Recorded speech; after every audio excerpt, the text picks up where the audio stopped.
What's going on, everybody? It is another wonderful episode here of Vindec EU. And tonight we have a wonderful conversation coming your way. Remember this: Vindec EU is where healing isn't a destination, it's a declaration. And each week we speak to real people navigating trauma, burnout, and purpose, because every business, every brand, and every hustle is a human being. And tonight we're diving into mental health side of entrepreneurship, because at the end of this, none of us are alone. So tonight I have Rebecca Heidt, and her background is in anthropology, spirituality, nature, and she's blending mythology and modern settings together, representing the LGBTQIA and the neurodivergent and women in fiction. And I think it's going to be an awesome conversation. So let's bring on Rebecca. How's it going? Hello, good evening, good morning, and good night to everybody. There you go. Well, it's been a great podcast. Thank you so much for being on. Where can people follow you? I'm just kidding. You're like, and close, and cut. Let's wrap it up. It's like, all right, well, that's it, guys. Sometimes I've been on podcasts where the podcast is like 15 minutes long, and I'm like, and I have nothing against podcasts that are 15 minutes long, but that's a quick story. You know what I mean? So this will be a little bit longer, but it's good to see you today. Yeah, it's fantastic to see you as well. This is definitely I took a break from doing interviews for a little bit, so I'm like reviving my like mojo to jump on and tell stories, like in my actual personal stories. Did you take a break for like clarity, or you're just like, I just been doing too much lately, I just need to step back and just take care of me? Like, what made you A little bit of all of that. I used to book anywhere between 5 and 6 podcast interviews a month, but not all of them made it to air, obviously, because it's to the discretion of the people. And I'm also working a job. I'm also working a job. So it's like during my free time, I'm doing podcast interviews, and then I'm working my adult person job. So yeah, my adult job. Because I'm required to by society and the financial needs of food. Yeah, I'm also passionate about not starving to death, and that has always kept me grounded. Yes. Every time I think that I can't, I remember, oh yeah, I don't want to live on the street, and I guess I better do something now. Yes, yeah, like having a nice blanket and like a dog or food. And those are great motivators to do everything humanly possible to. Well, you said dogs, and I have a loving dog, and I know what you mean by animals. They are healing in themselves. Mm-hmm. What kind of dog do you have? I have a husky. Oh, okay. Yeah, she's not like, she is like a full-blown husky, but she's not like, her behavior is more tampered off, but she does like absolutely protest in the husky fashion whenever she feels strongly about anything. That's awesome, though. I even my dog's a pity. Honey, I think you may have seen her, Honey on Duty, on Instagram, Facebook, and I think it's hilarious when they throw out the attitude, because it's like, you're an animal. How do you understand what it's like to give me shit back? Because I'll go to Honey, I'll be like, I don't know who the fuck you think you are, and she'll start barking at me, and it'll be like hilarious. Yes, yeah. So when we don't play with her enough for whatever reason, or we don't go on enough walks or whatever it is, she's like, "You don't love me," and I'm like, "What? Like, why do you have to be that? Like, guilt trip me? Like, we love you. Like, come on." Oh, they're good at the guilt trip. The eyes, I mean, they don't have to say a word. Yeah, the side eye is perfected. She's 10, so I mean. Oh, sweet. Yeah, she's a sweetheart. What's her name? Her name is Kira. Kira. Well, that's pretty awesome. And she's been with you all 10 years, or you guys just like got her at a certain age, or? So my wife and I lived in Colorado Oh, for wow. 10 Great years. state. Right. It is actually for many, many different reasons. It's a really awesome state. Um, Especially because there's not a lot of humidity. It's like dry air. I mean, that I could go on forever. But anyways, like I'm like the weather is everything. Yeah, so today on Moving to Colorado podcast, but we lived in Colorado and we were looking for a husky. And I'm not a fan of the masks because sometimes they look like angry faces, even though the dogs are very loving. But it's just like a thing that my brain is like, no, they're always angry. So we found one without a mask, and she happened to be in California. So we drove to go get her. that's And awesome. What a great story. yeah, and she did very well on the trip back. You know, we drove through the desert, and I mean, she was very well behaved until we got home, and she like ripped up the carpet. But I don't know. She was like what 3, 4 months, so we've had her almost her entire life. That's awesome. What a great story. Yeah, Honey was a rescue. And she came from the animal shelter. Now luckily, Honey is a good dog that doesn't destroy anything or do anything bad. But Finn, on the other hand, who we got from PetSmart during an adoption day, is a fucking wrecking ball. Like, I mean, chews everything, gets in everything. I mean, for the longest time had bathroom problems. So you probably got lucky if all she did was tear up a couple things in the beginning and then it's like mellowed out. Finn is still under construction. Yeah, I mean, when she was between 1 and 2.5, like those terrible twos for her were terrible. Like she was like gnawing on a bunch of pens, and I mean, but she really did mellow out. She's a fantastic dog, and she's my best friend. It's kind of like people, you know, like when I was growing up, I had severe ADHD. And my grandmother, who I was very, very close to, always told me that after 25 years old, I would mellow out, and you know, things would be a little bit more clear to me. And I think with age, even with animals, comes wisdom.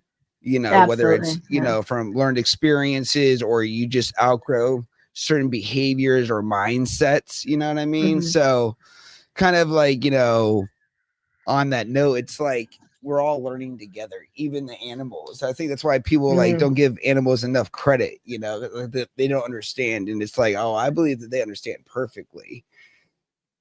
Like, for instance, did you know that animals will judge who is nice and mean to their owners and they will act accordingly?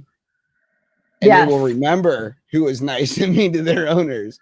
I mean, absolutely agree with that statement.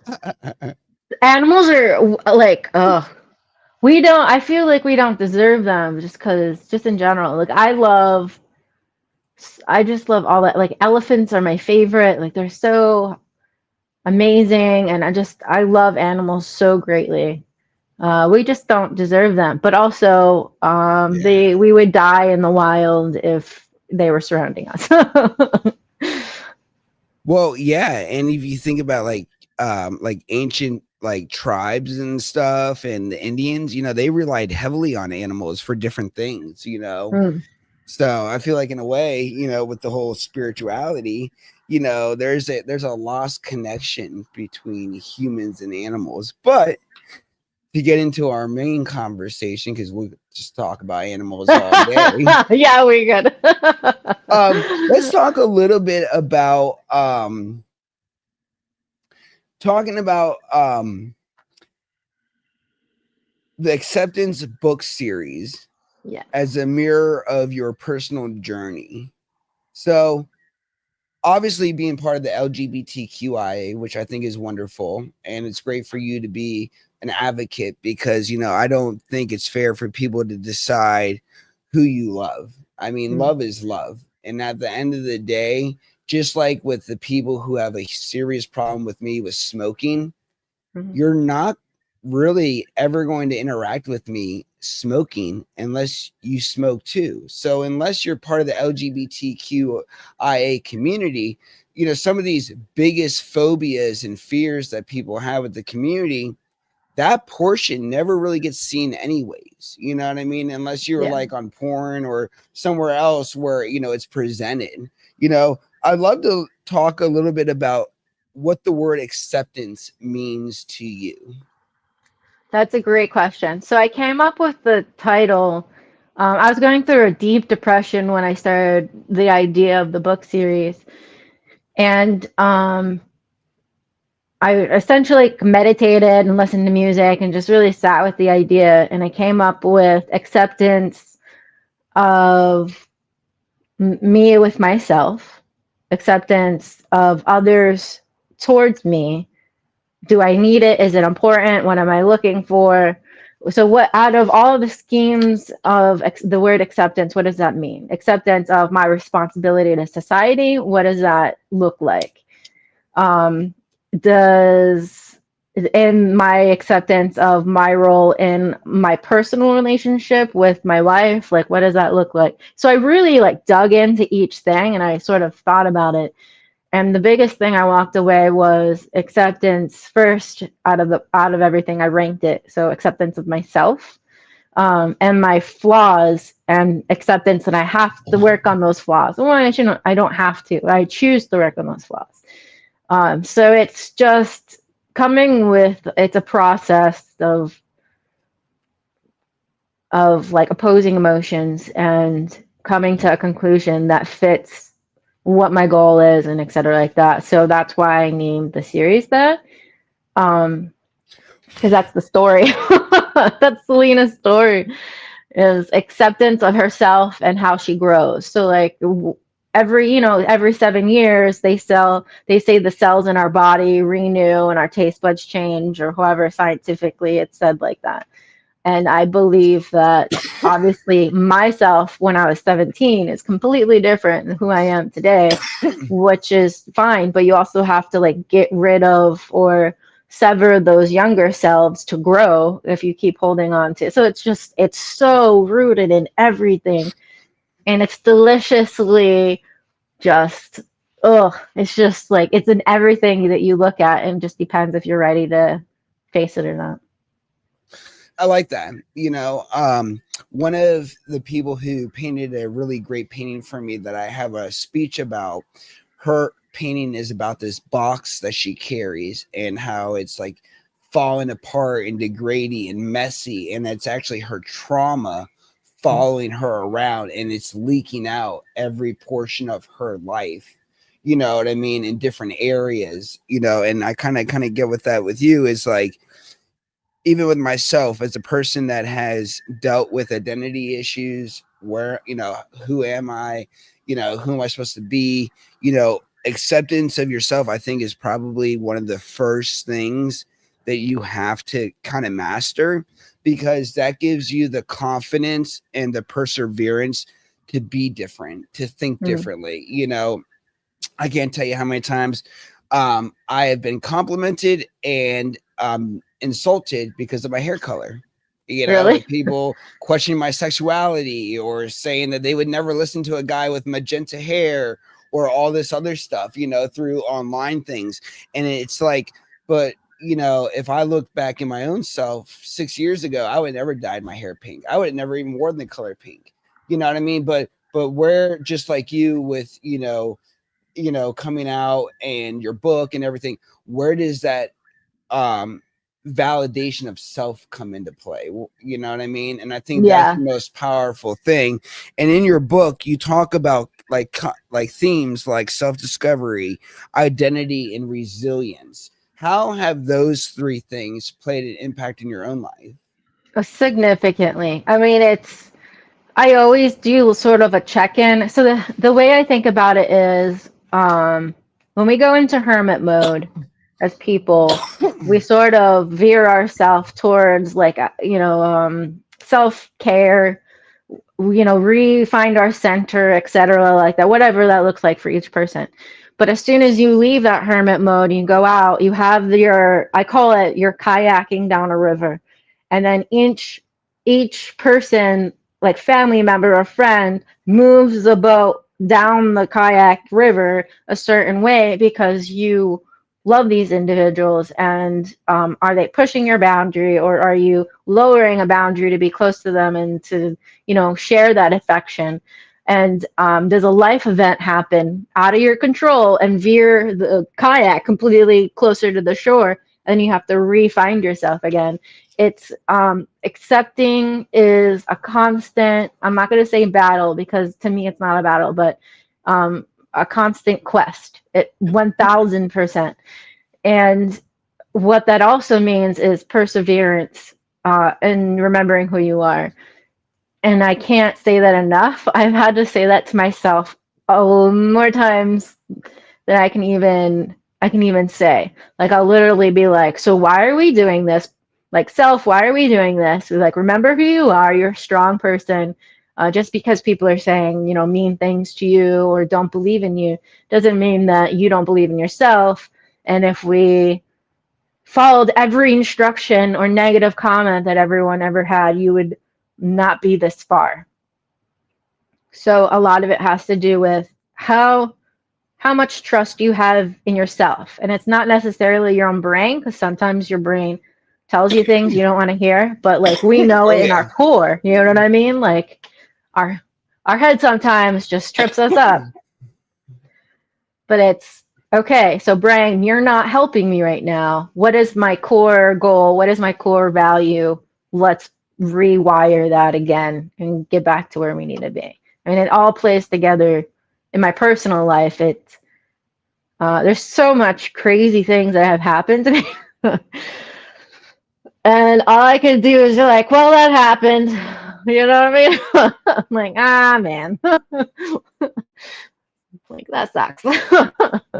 Well, I think so too. Is, you know, at the end of the day, good, bad, or indifference, and you know, I definitely, you know, would love to dive into some of the good, bad, difference, you know, through your life. But even when talking to like rape victims, for example, on the podcast, you know, it's a very traumatic, disgusting thing that somebody has done against them, but their resilience for getting back the confidence, getting back the strength, getting back to who they were. Because, you know, just like with anything, when you're either, you know, acted upon or violated or discriminated or discredited, you know, there's a level of self that feels like gets stripped away from you, because, you know, you are now either being taken advantage of or not being valued. And I think a lot of times when it comes to like self-discovery, identity, and resilience,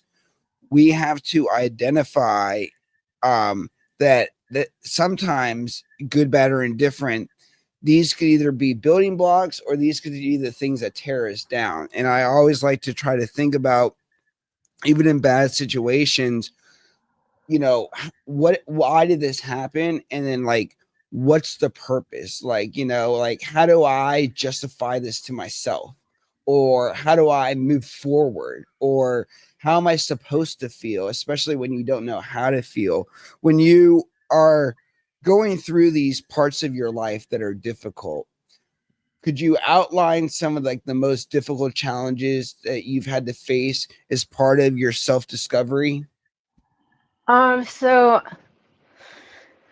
there's a couple of times where I feel like our brains immediately like, this thing happened to me. So the example that I'll use is, I was robbed at gunpoint almost a decade ago, almost 10 years ago.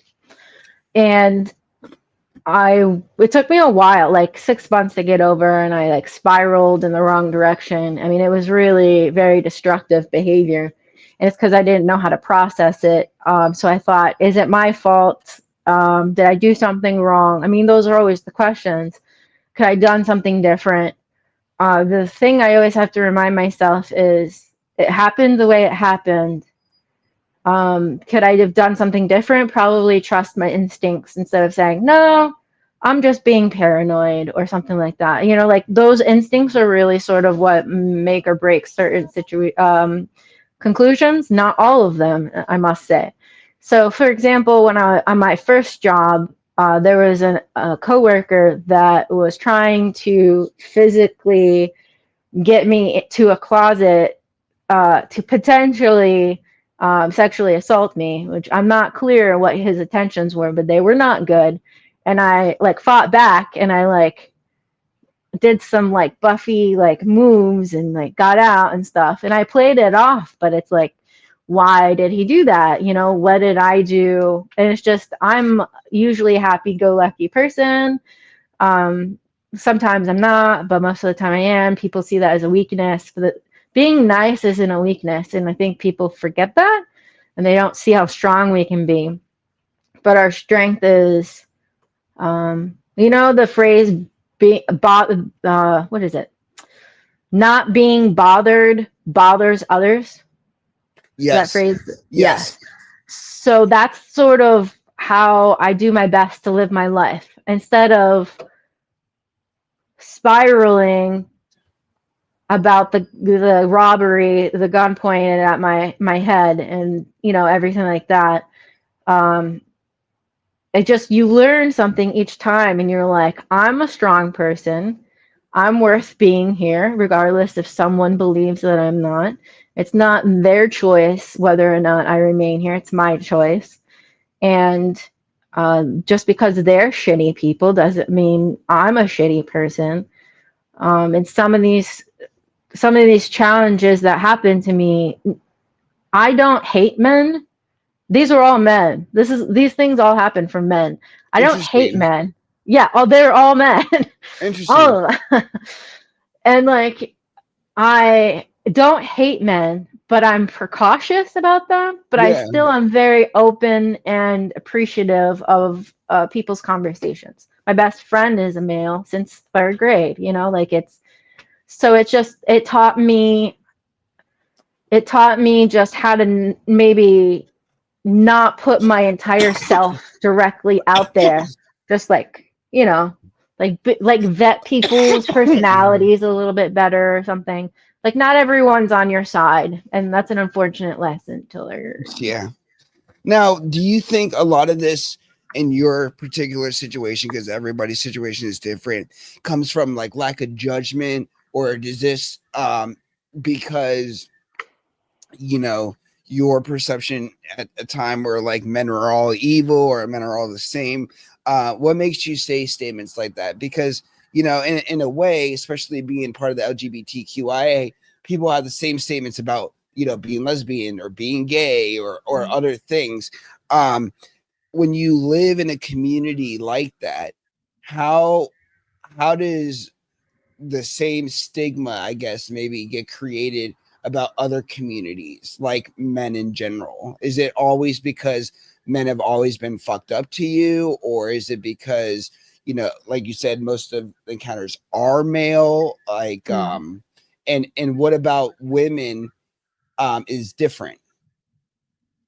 The thing about it is that I don't think women are they're, so let me give an example. I went to college with someone who was a lesbian, and she ended up she had a girlfriend, and then something happened the same way that it would be in a heterosexual relationship, and she ended up having to get a restraining order against her. Like, that would have happened regardless. It's the person, if I want to say. So I truly believe that each of the situations, I just feel like maybe the men's stories are more out there, or we latch onto them a little bit more, because you have to have, like, it almost is like you have to have a common enemy. You have to have a common reason to dislike at least one person, which is very unfortunate.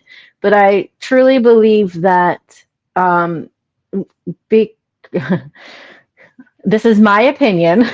Yeah, no, this is an open conversation. Let it roll. I'm just stating that Yeah, before I say no, go for it. it. I feel like that women had to learn how to be, um, in ways manipulative of each other and betrayal of each other, not only in just relationships, but in office settings, because that was a survival technique that we had to learn from the disparity of men and women equation in the work office or whatever like that. So when it comes to it could go back to trauma. It could go back to, everyone has trauma, no matter what gender you are. And that will replicate an unfortunate situation, whether it's sexual assault or whatever it is, no matter the gender. I think it just comes down to mental health. And I also feel like maybe women just can hide it. I don't want to say hide it, but like can, I don't know, navigate it differently. But I still absolutely believe that they both exist in both areas.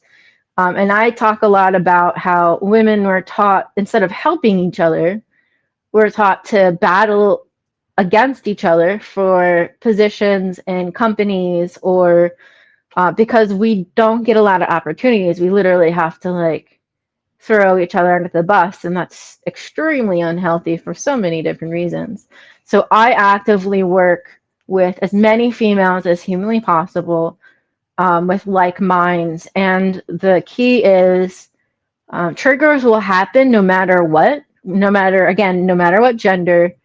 Do certain things men say sort of still like get me to like, yes. Like, because it's like, for me, it's more like a response. Like for a second, I might be like flashback, or for a moment, I don't want to say unsafe, but like a warning bell. But it's not about the person. It's just maybe not be friends with them or something like that. But I'm sure they're a fine person. I don't have to be close to them. You don't have to be close to everybody. You don't have to be friends with everybody. But men and women often have the same things. And I think it comes down to mental health and how you pit people against each other. Now, do you think that's only in the corporate setting, or do you think that's also taught in society as well? Because unless you're maybe in the corporate setting, do you think that other people think like that as well, as far as being put against each other, like in friendships or relationships, or communities? Like, have you ever been like in the LGBTQIA community? Have you ever dealt with that, being a woman and being in the lesbian community, and you're still being discredited or not thought as important or judged, or So in writing and film, yeah, and in the business office, I've encountered rather catty people. Is it just because they're petty and everybody just wants to be the best, or is it because like there's real ill intentions and people just want people gone? Like, where do you think like the basis is? I feel like it can be a little both. Everyone has their own thing. So there are individuals, especially in the LGBT community, that strive on drama. And again, not everyone's the same. I know like people in the LGBTQI community that are just phenomenal human beings, but some of them love drama. And so they do things because that's the attention on them. They're full of gossip, and they're like always have eyes on them. And if they can't or won't cultivate a specific skill to make that happen more in a positive light, it's the drama. So they create problems with other individuals just so they can keep them in the center. So in ways, I used to be like that when I was younger. I mean, not exactly, but I used to also spread the gossip, quote unquote, if you will. And I've learned that whenever I would stay in that circle and constantly have conversations about, oh, you never guess, that brought in more stress and problems into my life. As soon as I stopped doing all of that, again, being unbothered bothers others. Yep. As soon as I started being more unbothered, it would bother the gossip, like the attention people, and then they realized that I just don't care enough. I just don't. I don't care, man. Like, your drama is your life, and I just want to chill. And if you want to be full of whatever's happening, cool, have at it. Like, I've seen, and this was young when I was younger, like gay men in particular would just be so mean to each other just because of something, I don't know, so simple. I'd be like, why are we fighting right now? Like, what is, because of an object, because of a thing? Like, stop it. It's gotten a lot better, to be fair. That was like early 2000s. Oh, the weed community is no different. I mean, you post a picture of the bud and you'll have a bunch of people be like, that's shit weed, that's Reggie's, you don't know how to do this, you don't know how to do that. And then you'll have other people who are just like, really awesome people. I mean, I think communities in a way are the same. High school never really ends. Never ends.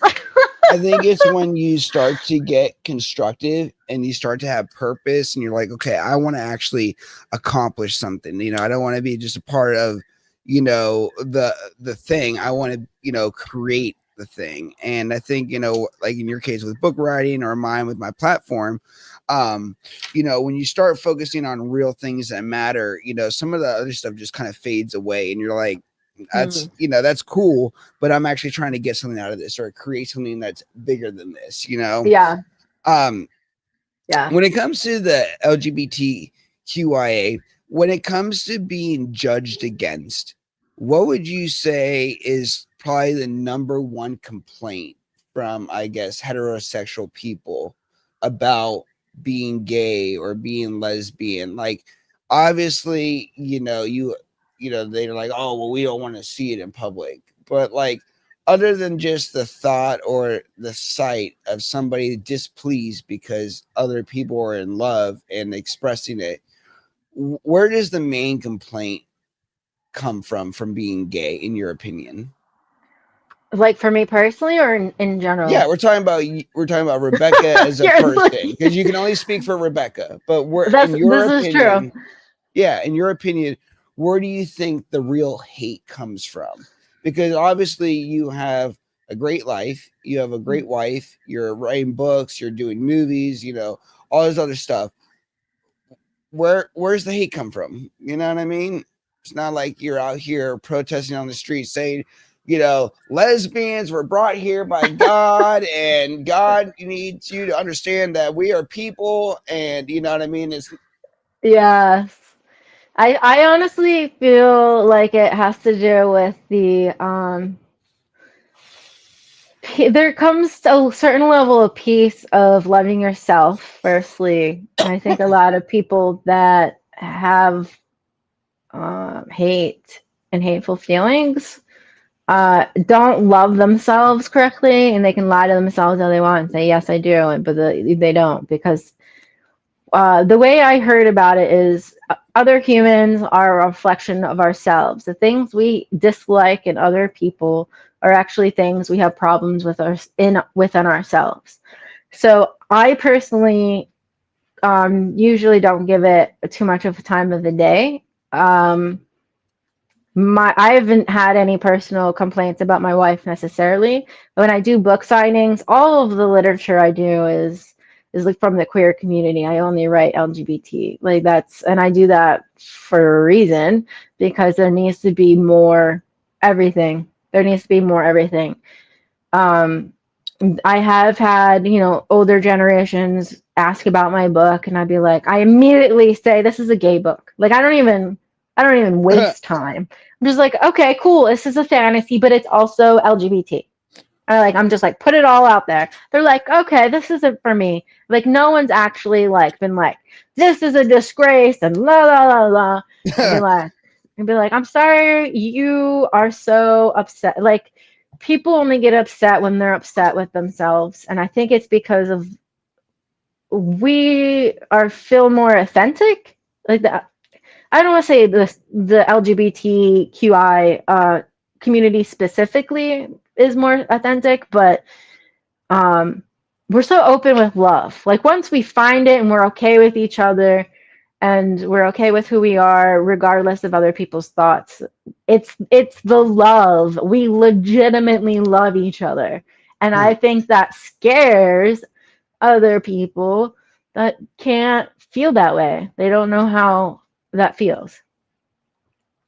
And because of that, do you feel that it's maybe that they might like the community, I or do. they, you really think so? Like, I really, really do. I think they're just.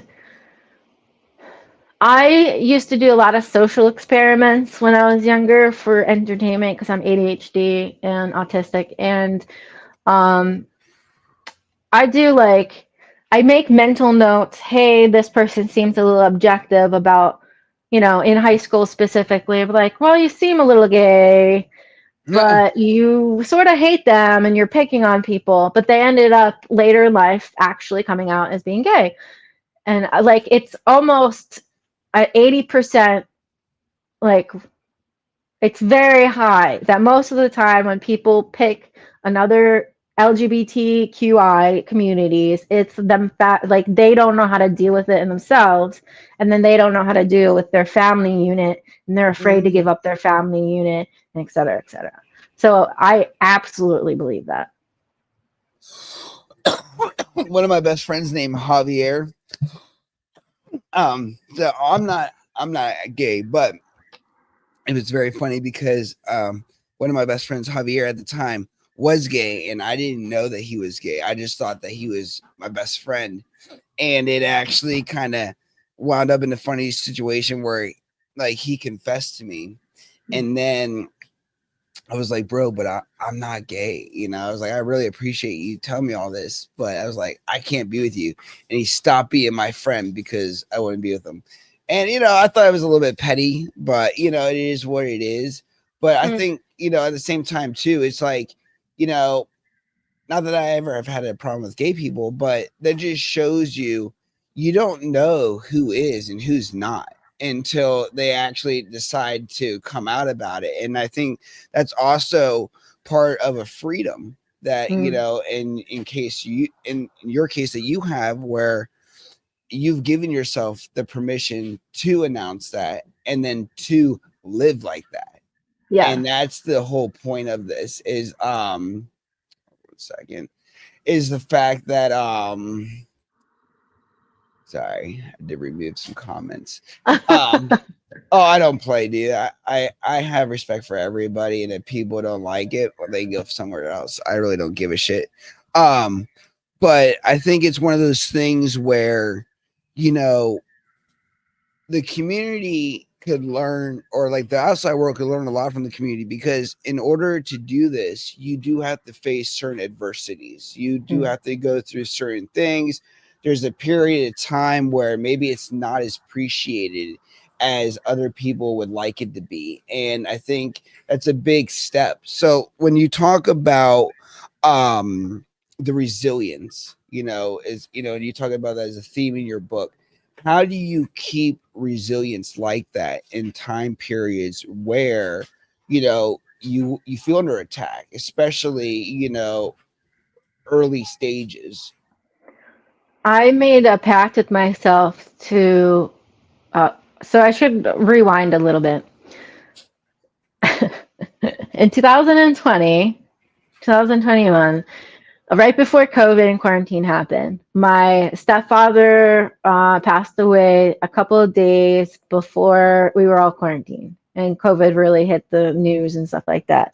And then 2 weeks later, I lost my mother-in-law, literally 2 weeks.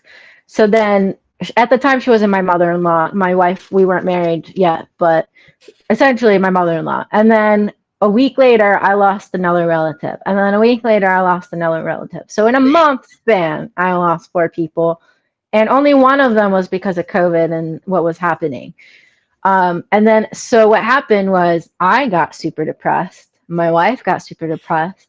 We didn't really get depressed in a compatible kind of way. And it was not a good time. So I have the biggest transformation I have ever been through in my life. And I mean, when I first realized that I liked women, I consider myself pansexual. I like energy, so I like men energy, transgender energy. I like energy. I like personalities. It's not a specific gender to me personally. That's just, again, my thing. So like me figuring that out, me starting to date people. I was raised Jewish and dealing with the possible fallout from being Jewish. My dad was a priest for Episcopalian, and is he going to have my back? So besides all of that, I mean, this was the most transformative thing in my life I've ever been through, with this time, with COVID, quarantine, people, my family not having a support group, everyone's grieving, everyone's stuck, and it's chaos, Can't go out, can't express Oh yourself. my God, it was so freaking. So I was rather suicidal at that point. So like it was like a border. I just wasn't sure. Like, this is a big commitment, but this, like, Earth sucks right now, and I'm not enjoying. I'm not having a good time. Why are we here right now? Like, this is not what Earth's about. This is not why I'm alive. That kind of thing. And so there was a point where I hit the very bottom, and then I sat down and I was just thinking, and I was asking the universe, like, about all of this, and then all I felt was, do you want to live or do you not want to live? Because if you want to live for yourself. Do not live for anybody else. My fiance at the time, my wife, current wife, wanted nothing to do with me at the time. She was absolutely devastated about her mother. My mother couldn't hold me up because she was my family is her family. And it was just an absolute chaotic dumpster fire. So as soon as I chose, yes, I wanted to stay alive. Why do I want to stay alive? I want to stay alive for me. I want to take care of me. I'm here to live a life and experience things on earth. And not things, not material things. Yes, they're nice. But like, I want to travel. I want to experience blossoming flowers. I want to paint. I want to write and share that with other people. Okay, so what if your family and your fiance come around and they start saying, well, don't do that. Like, how strongly are you convicted in that feeling that I want to be here on this earth to experience what it has to give and not experience it? And like, so I was like, that is unmoving for me. As soon as I figured it out, that was absolutely it. I'm not going to give up my holidays anymore. I'm going to enjoy my time, however time is left on earth that I have. I'm going to spend time with my animals because they have less time than me, and they love me every single morning, and they, cuddle with me, and they helped me through everything that I was experiencing. And then I would constantly, so I would go to jobs and be like, I'm taking off this day. And they'd be like, no. Be like, yes, I am. I will not be here because one day I'm going to die. And I want to do this for me. Like, so it's about, how much do you love yourself? And the answer should always be enough. And if it's not enough, then you need to hug yourself a little bit more and not make decisions based on other people and their feelings and their thoughts. Why are we here? Besides that, we were born and didn't have a choice. Why are we here? To experience what nature has to give us, to experience history and to change history, and to tell stories and make art. And then do that. Stop making excuses, then go do it. And that's pretty much what I told myself. Yeah. Oh, it's a very good thing to tell yourself. I mean, sometimes you have to put on the big boy pants or big girl pants and be like, no, like, you need to get yourself together. This is not, I'm not going to give you permission to live like this or to accept a life like this. In that show Ozark, my wife was watching it. I wasn't, but the girl was like chanting, I refuse to live a life I don't deserve. You know what I mean? Yeah. And it's kind of making good on that statement where it's like, I'm intelligent. I have capabilities. this is obviously not where I'm designed to end up, and what am I going to do about it? Am I going to succumb to the environment and people and what's going on, or am I going to get out there and live for me? And I think when you turn yourself on like that and you're like, yes, I'm going to start living for me, I'm going to start doing this, I want to start traveling, I want to do this. I did the same thing 2 years ago in my office. We were on a 15-state, 12-month tour last year for the road show, through 15 different states in 12 months. And, I was the 6 months before that, I didn't have any sponsorship, no money for the road show. And I was like, I'm tired of this life. I'm tired of sitting in this office. I need more. I need to do more. I need to become more. And then it just happened. You know what I mean? But one of my favorite motivational speakers, Jim Rohn, talks about things don't change until you change. Things will change when you change. And a lot of times I think we're all waiting for a savior, somebody to save us, somebody to come in and be like, oh no, Stefan, you don't have to go through those hard times. Come with me. I'll get you past all that. And the reality is that's never coming. You either learn to be your own hero or to accept where you are as final. And I think you and I both refuse to do that. Let's talk a little bit about being suicidal. We have a lot of people on the podcast, gunshot victims, survivors. I have 3 people who have all put guns in their mouth and pulled the trigger. During your suicidal stages, have you ever acted on suicide? The closest I got was when I was much younger and I was just figuring out my feelings for other women. And like I had a girlfriend and I didn't know how to love anybody. It took me so long. Like my transition happened over a lot of evaluation. I made a lot of missteps, and I mean, I wasn't like this when I was 16. Yeah, by any means. So I was in an unhealthy first relationship, and I didn't know how to navigate anything. And I was on Zoloft at the time, and I was just like, I don't want to. If I don't have, at the time, I felt like if I don't have her, I don't want to be here. Like one of those things. Yeah. And so I took more Zoloft than was required.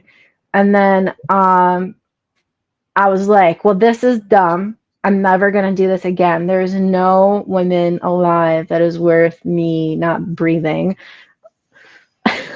Come to the podcast, Lacey. Come say hi. Is that your wife? Yeah, it's my wife. I always I tell her to come in, sit right there. We'll turn the other camera on. We'll get you on. And she never wants to come on. She's like, nah. I beg her all the time, but keep going. I mean, that was the closest. I've never cut my wrists. But I was thinking about over medicating at one point, and then I just realized that was ridiculous. Like no relationship is ever. I guess those are the foundation bricks of my transformation later on, pretty much. But it just took me a long way to get there. Yeah, also sounds like the first time you really said, you know what, I think I might want to put me first. Yeah. And love me a little bit longer than the other person, because, when I was younger, I almost injected myself with gasoline when I was about 14. No, I was in middle school still. And instead of doing that, I stole my dad's credit card and went to Universal Studios, which was a much better decision because even if I had lived, you could imagine, what that might have looked like. There could have been a lot of health issues and other things going on. So I'm very glad that I didn't do that. But it's kind of the same process that you had where it's like, I don't know if I really want to do this. Like, yeah, it's not that bad yet. It's like, I imagine myself drinking myself into oblivion like they do in the movies, and make it all like cinematic in my mind. Yeah. I'm like, this just isn't it. This isn't it. Nope. I guess we'll go do something else now. Yeah. You know, it's just it's an awkward feeling. It's like, well, shit, if I'm not gonna kill myself, then I guess I'll get back to my life. That was kind of weird. You know what I mean? Like it's just a weird thought. But on the podcast, you know, we've talked to so many people who have gone through that, and a lot of them, you know, when it happened and after that happened, you know, a lot of them didn't find happiness until later, you know, until after surviving that trauma and realizing what it's like to be alive, you know, versus wanting to die, you know. And I think that's just it's a very interesting thought process because to get to that point, one, you have to be in a very traumatic state, but two, you know, it doesn't have to be one thing. You know, when you talk to people like that, you know, it's a collection of things. And then all of a sudden, that one day out of X amount of days out of the year, that's the day that set it off. That was the most, you know, and which is very interesting. So I'm so glad that you didn't do that. You know, when you talk about the understanding of starting to love yourself and then starting to get into your next relationships, how does that work? Like, what was your next relationship like when you started to actually commit to women, you know, and then start to really get into the point where you are today, where you're happily married and so and so? I'm really awkward socially. And You seem so very like sociable. I am, but that's not the problem. As soon as I start liking somebody, it was like I became like this weird geeky person. I'd be like, "Hi, like, what's your middle name? Mine's Lynn," and be like, "Dude, what is wrong with you?" Be like, "I don't know." Like sometimes I would lose the ability to correctly, you know, like that cliche, like I forgot how to talk. You know, those TikToks where they're just like, what's my "My name?" color's blue." Yeah, yeah. That's that was me. That's me most of the time, just in general.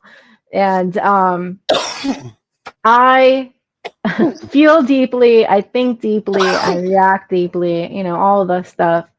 When I met my wife, I've been with her for a very long time. It's been 19 years ago. Wow. So we've been married 4 years, and we've like on and off. Yeah, to get to 15. Yeah. Yeah. Um, I when I met her, we were a hot mess. But it's really, she definitely, if I didn't have her in my life, I'd be a completely different person and a more hot mess, I guess.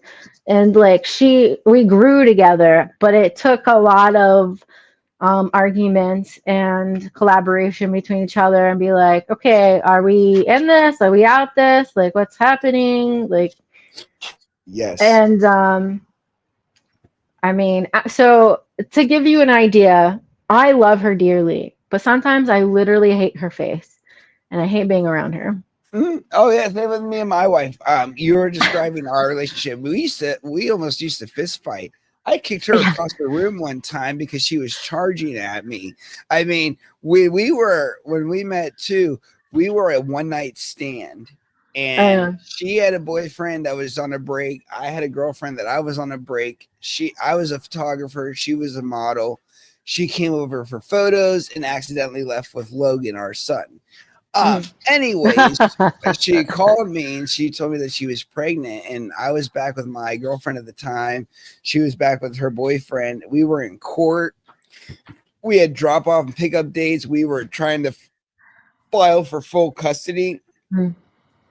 So, not to take away from your story, but I totally understand the growing. And I think that's one of the most beautiful things about finding the right person is you actually get to have a mature relationship where it's not just about one set thing or an ideology. It's really about surviving together, collaborating, working together, being there, you know, being each other's rocks, you know, because it makes a total difference, especially like in your case, when you're fighting a stigma and trying to be an ambassador for the LGBTQIA community with her.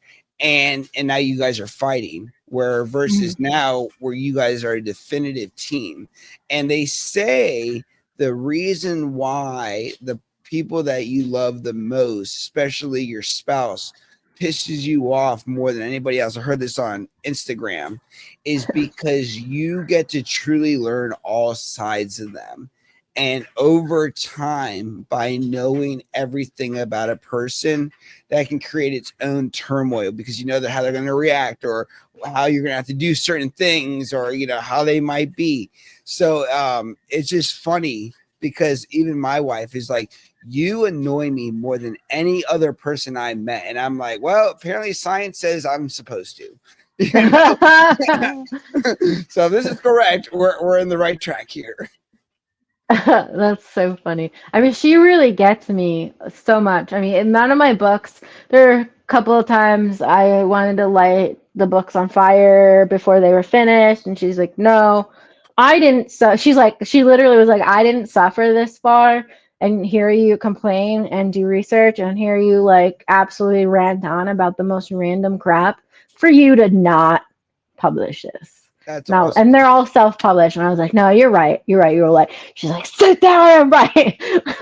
Yeah, she's something else. But I also believe that, you know, those times when you like, when her and I are not on the same page, we'll recognize it and be like, I don't really like you right now. So I'm going to go in the other room and just like play a video game. We're not on the same page, and it puts us out of, you know, when you're out of harmony, the disharmony echoes throughout your life. Yes. Yes. But it also gives you a chance to re-fall in love with them every time. It just maybe not back to back. It might take some time. Yeah, but it's a process. I mean, so much. So when I had the robbery at gunpoint, she tried her damnedest to help me, and I just didn't want her help, and so that was a very hard time for us. Then, you know, when she lost her mom, that was not good time. I almost left her then too. So I mean, there are breaks and there are things, but she can like look at me and immediately tell my emotion and what I'm thinking and be like, pizza, you got it. Let me order the pizza. That's Yeah. awesome. She's your person. She's my person. Yeah. I Yep. was very lucky to find her. But I fought, you know what I mean? So I always made a joke, whether or not it was a joke, I don't know. But I always said, like, if I ever left her for some other female, like any other person, there is a very large chance that I would end up cheating on them with her, because I'm so connected with her, which is may or may not be healthy. I'm not saying it's healthy, but like that's how deep our relationship is. Well, I always tell my wife, if I get the chance, I'm leaving her for Jennifer Aniston. I don't care how old she gets; she just keeps looking better and better. Sometimes age looks, dude. I have my own little like. I'm like, listen, Aubrey Plaza, any day. Yeah, I think even Lacey has her people too. And I think everybody has that. It's like, oh man, that one person. It's like a fantasy. It's like, oh, I know it'll never happen, but if it did, Yeah, no, right. see, Yeah. see, as a guy, I've always considered myself a lesbian because, like you, I love women. I'm always like, Lacey, back in older days, guys had 5 to 6, 7 wives, and you're always complaining about, help around the house. Imagine if you had like 5 other helpers. And then I always joke about the thought that here's the great thing about that, because I'd have multiple wives, and you know I got one in X amount of chances of getting lucky each night. But here's the other thing is, if they all turn on me and they Yeah, you're all get screwed. mad at me at the same time, I'm screwed. Yeah, So, totally. you got to pick your battles, but Lacey says she doesn't want to share. So, I'm totally fine with that because I love Lacey. But, like you, I love women. Yeah, yeah. I mean, so I know you know I had a concussion about 2.5 years ago. Um, my life was my entire world, literally my entire world, mainly because I couldn't move beyond like certain rooms and stuff. Mm-hmm. So like like forget it. You know what I mean? Like there's just some individuals will go well and beyond.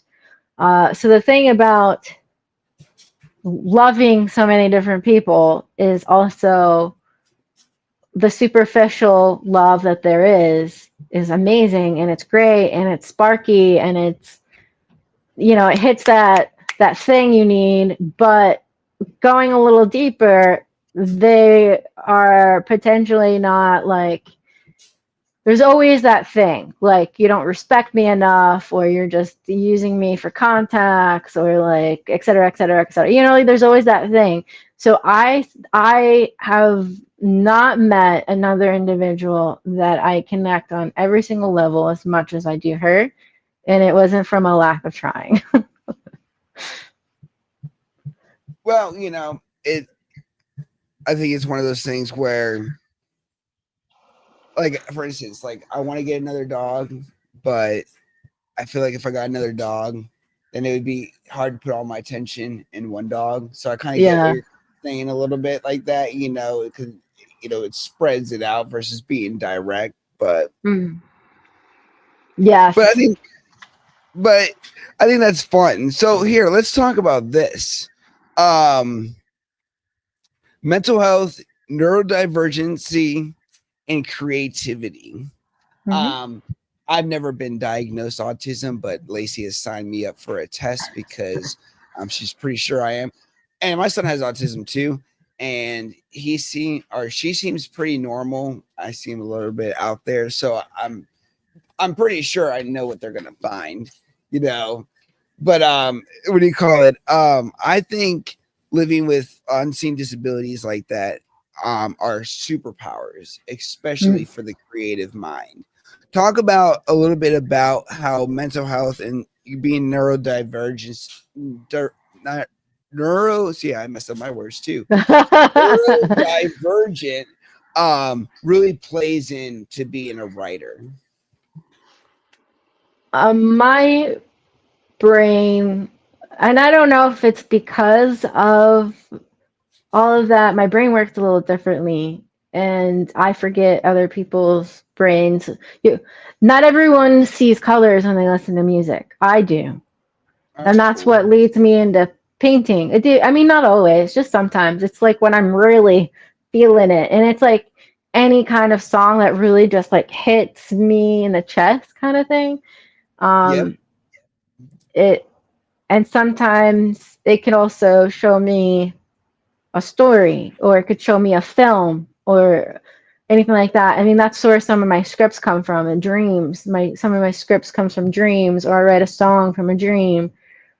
I see beyond, I see the thing, whatever that thing is, and then I see beyond that thing. So like I'm looking at a cat tree. Yes, it's an ugly ass cat tree that is well used. But then like if I stare at it long enough, I also see my cats that have since passed away jumping around on it and coming and saying hi and making little noises. So like I see beyond whatever the hell is happening. If I look at a tree, I don't just see the tree. I think about photosynthesis is absolutely freaking crazy. Like it's so basic and so freaking amazing. And that's how Earth is made. And then I think, you know, like this weird tunnel of just ideas and thoughts. And so my brain is an ADHD brain that goes beyond the normal thing. So if I look at this light, I think about, okay, it's really freaking bright. My eyes hurt a little bit and it makes my face look better. And then also it has electricity and that electricity comes through the socket. Like it's just, my brain won't shut up ever. I like that. My brain is very, very much the same way where it won't turn off. Even sometimes when I'm laying in bed, I'm like, okay, don't think about anything. Damn it. I'm not thinking about anything. You know, you're thinking again. Stop that. Yeah, Okay, I won't think about anything. I'll just breathe. All right, I'm focusing on breathing. It's like, what's that sound? it's crazy. Their brain is absolutely nuts. I love it though, but it makes things fascinating for me. I don't always. Sometimes I'll be in a room and I won't even talk to my wife, and I'll just have a whole world inside my brain, and I'm just like, I wish I could project it onto the wall and show her. Like that would be amazing. I don't even know how to explain it Oh, sometimes just for wait. her. Just wait 10 years. They'll be able to have that. It's like, here, you want to see what I'm Yeah, thinking? There you go. I Right through the wish. glasses. I want that so bad. I need someone to invent that so bad. So bad. Because then I can make movies that way. Because it's already a movie in my head, you know? Yeah. Yeah, it's crazy. So when I was, the thing about mental health is obviously you can't see it because it's not a physical thing. Mm-hmm. So the people that were around once, like, it's not everyone's forward with their mental health or disabilities or anything like that. So Oh, once yeah. it's said, there needs to be a level of, um, sorry, my brain stopped. There needs to be a level of understanding, but that Mm-hmm. understanding isn't always there. Sometimes Yeah. I've heard a couple of times I'm making up my symptoms when my brain stops working because I'm like too many tabs are open, and they're like, well, you're just making that up, or you just need to get past it, you need to learn how to like get through it and work through it, you're just letting it hinder you or something. um I've actually had people say that, and I immediately would drop them like, dude, fuck off, like seriously. So with my concussion in particular is a great example.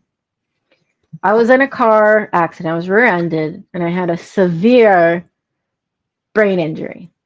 Mm. It was like scrambled eggs in my head. And it didn't happen immediately. For some reason, concussions take a couple of days to like whatever Mm-hmm. they do. So by like 6 days from the car accident, I was losing my ability to speak quickly, to speak at all. I was losing my ability to write. I was losing my ability. I couldn't drive at all, and a vertigo. I was getting dizzy. So when it was full blown concussion, I couldn't remember the alphabet. I couldn't spell my last name. It turned into a very Italian looking last name for no particular reason. I also would only think I could speak French. I Ah. only, for a week, my brain was like, we're French. And I took French for 4 years in high school. So I do know French, but my brain was talking French more than I could potentially remember. And then I also thought I was in a different timeline. I thought I was industrial France during the Ah. industrial age, and I was an artist in a studio attic, and I like had a mattress on the floor. Like I could literally paint the entire thing for you. I was a painter, and like, so maybe a past life, but it was insane. It was insane. So half the time it was I couldn't look at a screen, I couldn't talk on the phone, my brain couldn't function very well. And the best thing for me was, did I wake up? Am I alive? Yes, I'm alive. Open your eyes, regardless, and look at something that won't make you dizzy, because vertigo is very real. And then remember to eat some food, and then drink some water, and try to go up the stairs without falling. And it was a ridiculous process to get better from that. And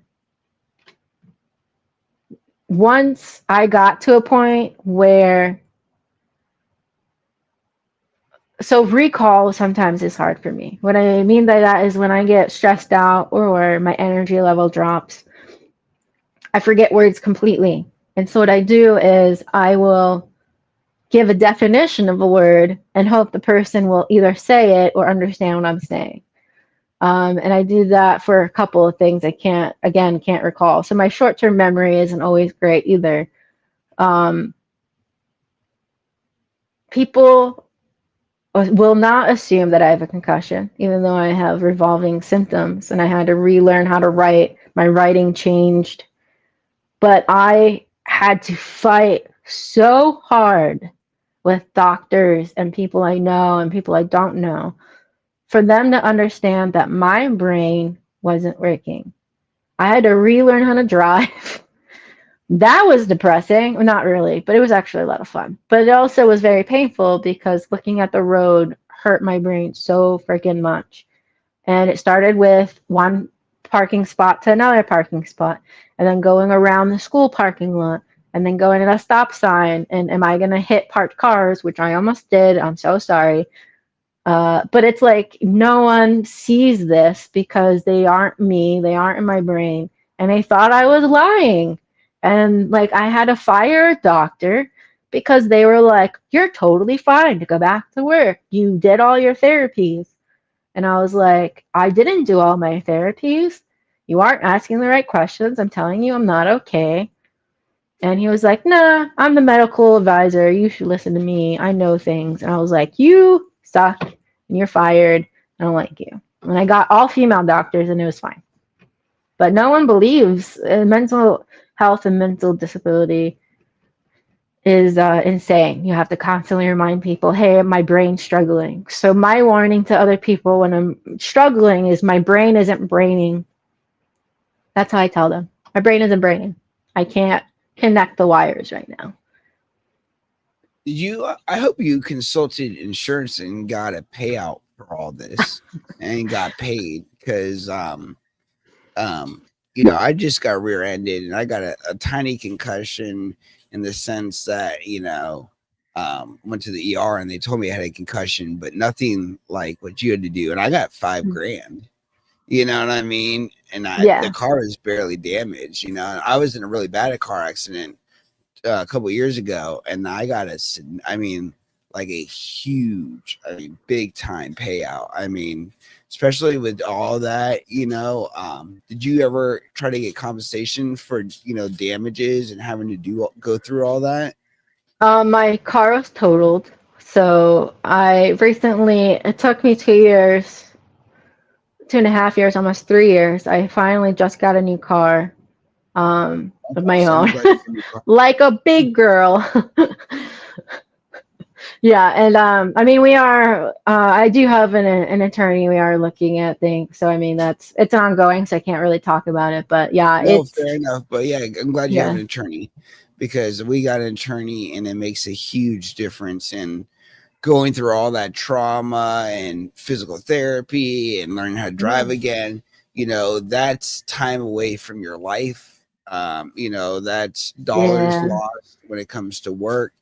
And that all has, a price tag for what you've had to go through. So I'm really glad that you have counsel because I'm really glad I did that with my accident because my accident was caused by a semi truck that T-boned another car that pushed the car. And when the car caught traction, it shot out in the middle of the highway and spun out. And I hit it at 80 miles an hour. Oh, man. Yeah. And thankfully, none of us got hurt.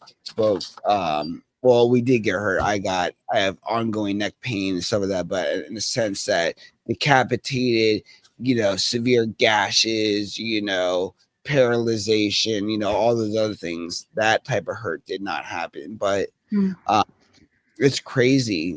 It's also interesting how your accident, not only did you just like get a concussion, but you actually like were in a time period and everything like that. Have you done any like research into some of the things that you were spouting out and be like, go through history real quick and see if I could find a person lived in an attic that was this person was an artist, and maybe I'll get one of my paintings back.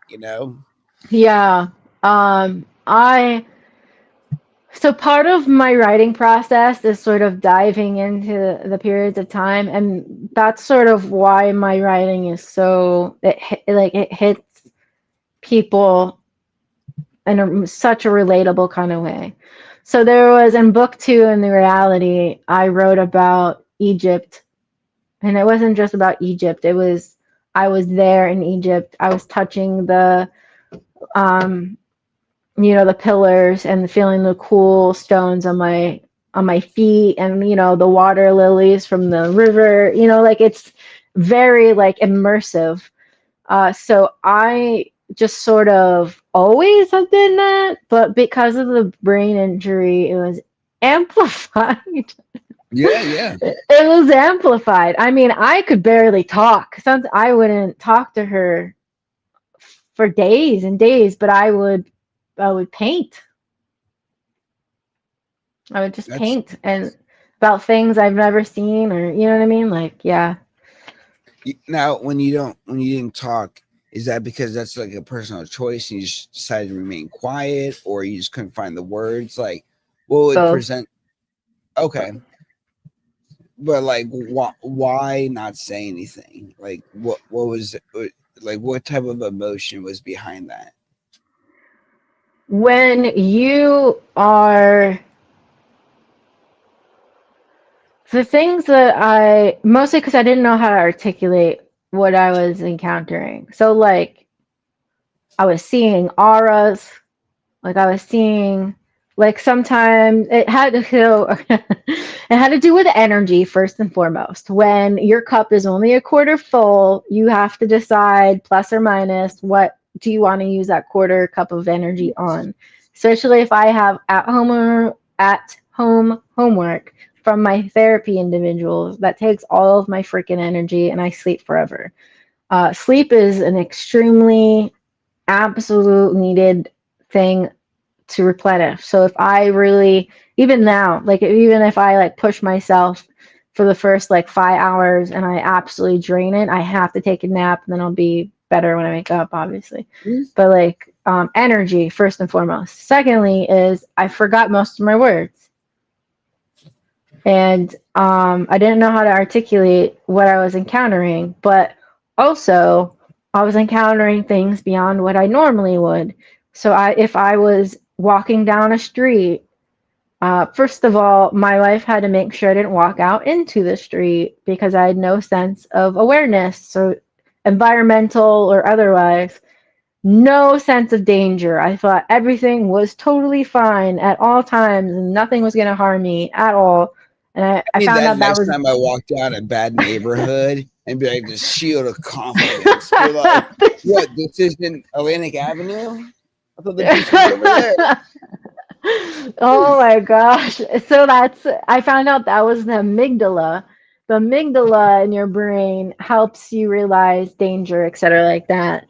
And I had absolutely no sense that someone potentially was going to rob me or run into me or like, I don't know, whatever it was. I was like, everyone's my best friend and everything is absolutely beautiful. And I did believe everything on the earth was absolutely amazing. They'd be like, well, Are you sure you you're were on lower. mushrooms? Like a mushroom trip. When I'm It on was mushrooms, essentially a I feel the mushroom. same way. I feel like everybody's my best friend. The world's awesome. This is a great place. Check this out. This is so Yes. profound. Oh my gosh. They're like, I mean, I did when I was younger. I did take mushrooms, and yeah. You're seeing auras and like the energy. Not only that, but like the energy lines of people walking down the road, like some Yes. kind of yeah. I'm like, dude, talk about Matrix feeling. Like that's it. That was it. Mm-hmm. That's really awesome. Yeah, no, I love mushrooms and I love microdosing, and it is so wonderful because one of the things like psychedelics do is it eases um normal or regular brain patterns. So meeting people or being more authentic or being more in tune with your emotions or being more understanding of just yourself and where you are, or just nature, or, you know, like in your case, you know, people say that they see colors, you know, when they hear music or things like that. It's just such a an introspective way to really kind of dive into yourself. And if you use it for a very therapeutic and directional reason, you realize like how in tune you can really be. It's like we're almost instruments, right? And if we can just tune ourselves correctly to our own, you know, tune or whatever, we perform amazingly. But it's the ability to unlock ourselves, whether it's our creativity, whether it's our fear, whether it's our confidence to take on a challenge or do something. And even myself fall victim to procrastination, imposter syndrome, you know, feeling like, well, I don't even know what to do, so I'm just gonna sit here and do nothing. You know what I mean? I just so many things that we allow ourselves to rob ourselves of, and we could be just sitting in a chair and that's all up here, you know. And I think that's why it's so important to be able to find clarity, because once you do, whether it's writing or art or, you know, music or whatever, it is seriously like a cheat code to just the next level. Yeah, I agree. That's a perfect way to say that. So if there's something I moderately don't really want to do, I will ask myself, do you not want to do it because you're being lazy, or does it like because it doesn't feel right? If you don't do this thing, are you going to be annoyed that you didn't do it later on in a month or a year? And most of the time, I'm just being lazy. So I get up and I do it, and I actually very thankful that I usually did it. Jeff Bezos says stress doesn't come from hard work. It comes from not getting things done. Yes, I And agree. I am the same way with you, because being my own, I own all my own businesses, and sometimes I'll be on my phone on YouTube and I'm like, is this going to make your family money? Is this going to help you be where you want to be? Nope. So let's put down the phone and let's go back to the computer and let's figure out something to do. Like, I literally had to talk to myself like a child. Like, I'm my own boss. Like, excuse me.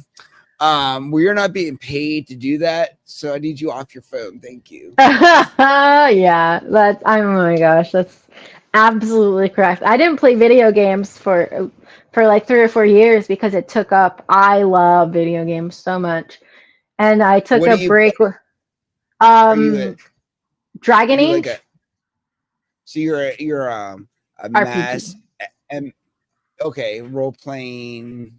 Yeah. That's cool. I did 5M, so you act as your character, you know, cops and robbers type thing. So I love our the whole role playing. Yeah. Yeah. I always end up either the archer, not the archer. I play Skyrim a lot because there's so many options. I And I'm gave up like, on that okay. game when I couldn't figure out my way into the goddamn cave. I was like, you know what? Fuck this shit. I can't find the entrance to the cave. I need to pick it up again. Yeah, I had. There are some times that happen. I have to Google it with maps and stuff like that. You know, watch a Yeah, I like walkthrough a. video and play at the same time. Yes. Yes. Yeah. Assassin's Creed as well. I'm huge on that. Fable. I like replaying Fable. Yeah. But I mean, I those did. really suck up your time for sure. I have played Assassin's Creed. I did the one where it was the colonial times. Ah, yes. And I think I've also done the pyramid one for a little bit. I think I had that on PC. Are you a PC person? Not as much now, but what before like systems were really huge, used to play a lot of PC Okay. games, but then it Yeah, kept crashing my computer. I have a PlayStation 5. I don't play it because every time I try to play it, it has an update. And the update takes like 30 minutes. And I only wanted to play it for about 30 minutes anyway. So I'm like, fuck Yeah. this shit. Yeah. Like, you know, the game doesn't even look any different. Until the game looks different, let's not update anything. Okay. Okay. Yes. Because it's like, you got 10 new updates. Where? Yeah. That's crazy. I mean, the updates are sort of a mood killer for sure. Yeah. We got an external hard drive so we can store the games on external hard drives and not like clutter the actual system itself. I mean, she's a techie, so I can't really. She saves my butt so many times for so many things. So many things. So many things. So let's talk a Yeah. little bit before we go into our final topic, and then I kind of turn it over to you because we're doing so great here. What keeps you motivated despite challenges in publishing and in film? Because most of them, I own a production company, so I don't do movies. I do mostly, if I can finish my speech without indigestion, I'd mostly do commercial work in ad space. So most of my stuff is Monday Night Football commercials, ranging down to stuff on social media for mostly businesses, nonprofits, organizations, real estate, and then medical and dental fields. So I understand the holdbacks and delays, but what keeps you motivated despite challenges in publishing and film? So the motivation for me is if I don't tell the story, if I don't do it, who's going to do it? So like I have my own production company, and when I say production company, I mean like it's Height Films, because like I have 3 projects I'm working on, changing my first book into a feature film, which is like 3 million budget, and then I have a smaller micro budget film, and I'm a sales agent for Parasites, who is being screened in Crete, Greece, I think this week or next week. And the thing is I don't technically have to be a sales agent for that. Anyone can be that, but I love the passion of everyone in the creatives are just so passionate about what they do, and they love it with all their heart. Film is very difficult. It's difficult to get funding. They want to know, is your story good enough, and all these things. And that's why I'm indie all the way. Almost everyone I work with is indie, with the exclusion of a couple of people here and there. But it's helping each other out. If I get burnt out, which I do, or my mental health is suffering, I take a step back. I might work on things here and there, but not nearly every day. Because if I'm the pusher of the project, the project won't survive without me. It's not going to be helpful if I can't mentally be there for each person, each project. So I slow down when I need boundaries. I collect myself and I keep going. But the main thing that's keeping me motivated is the fact that these stories won't be told if I don't tell them. And that's a lot to me. So it's like Amber Deutschbarn is my leading actress on a couple of my projects, and she's phenomenal. She'll have work regardless if I have any projects or not. But is she the most person to tell the story? Yes. That's why I chose her. That's why she chose me. And is the story going to be told a different way? I don't know, maybe, but this is where career representation is going to happen. This is where indie is going to make the splash it needs to, and I've been complimented on my ability to advocate for each product, and I don't think anyone can advocate as much as I can, in my personal opinion.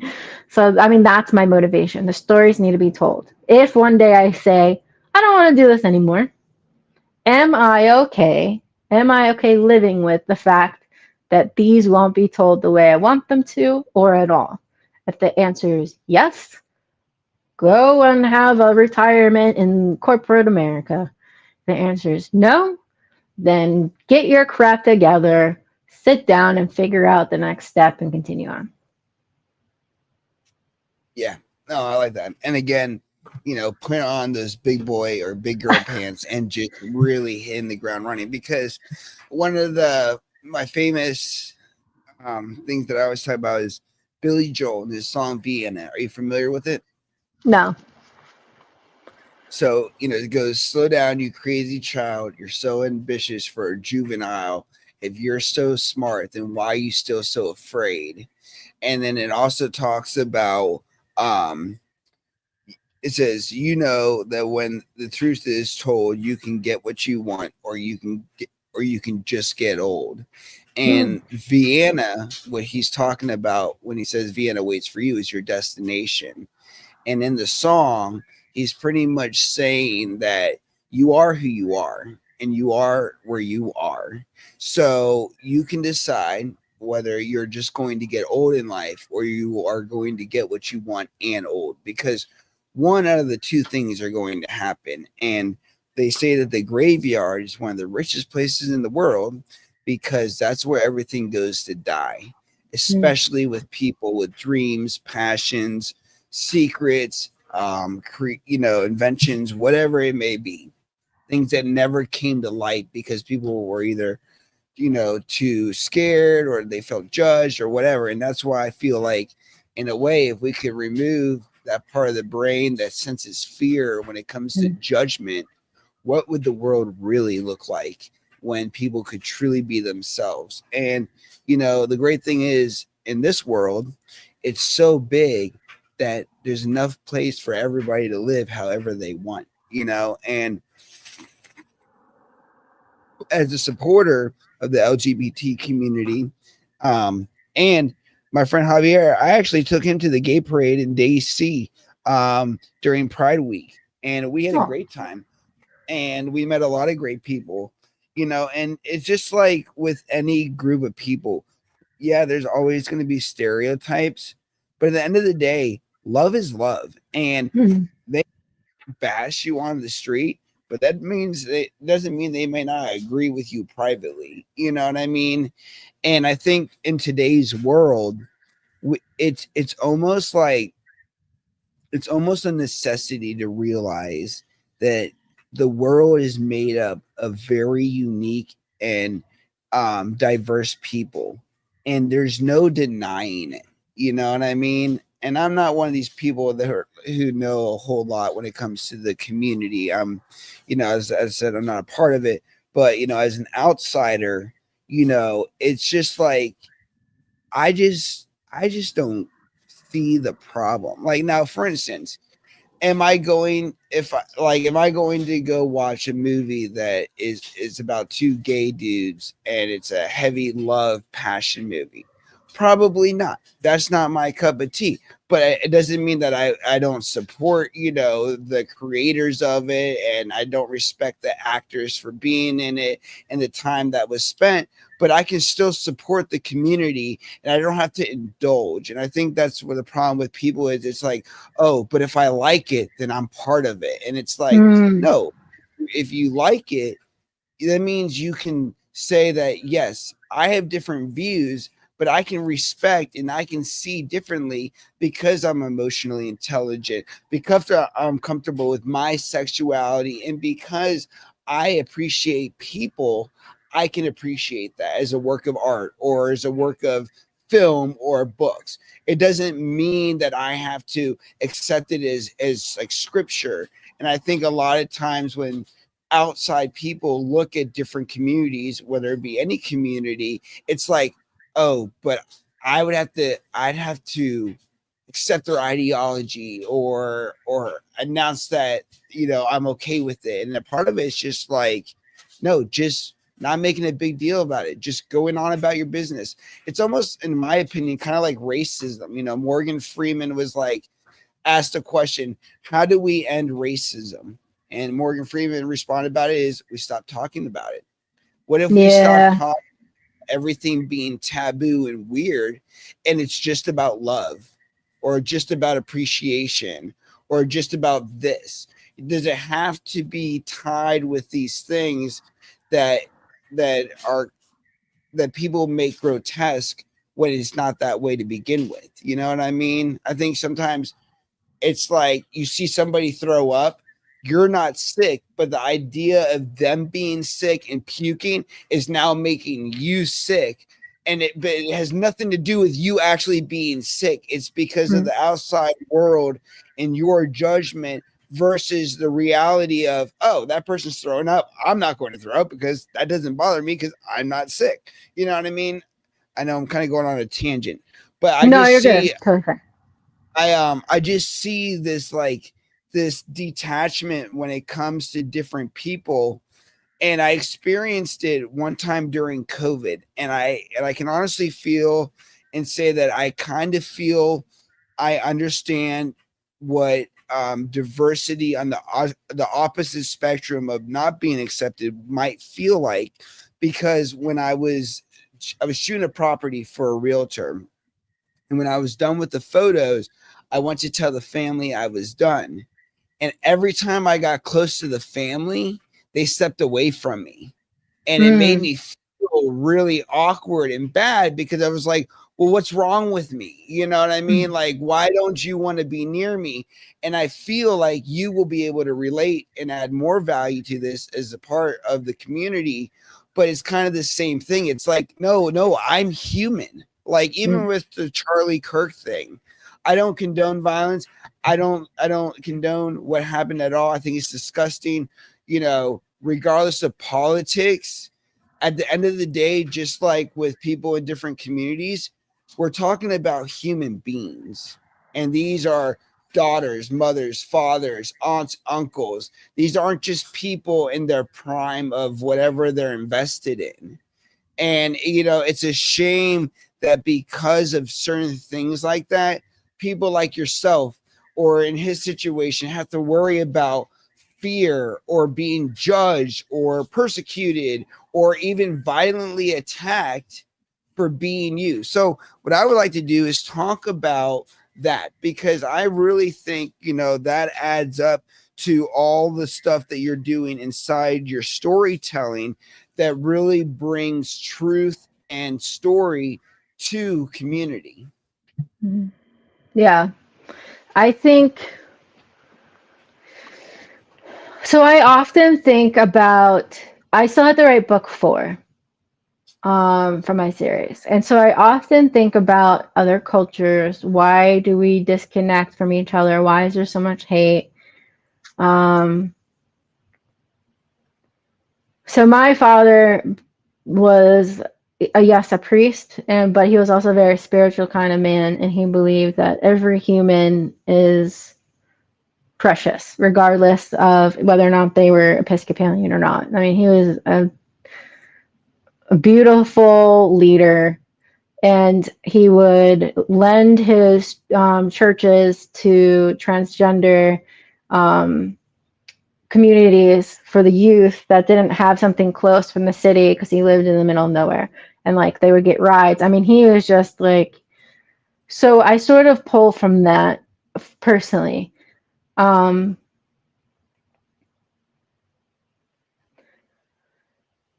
I think that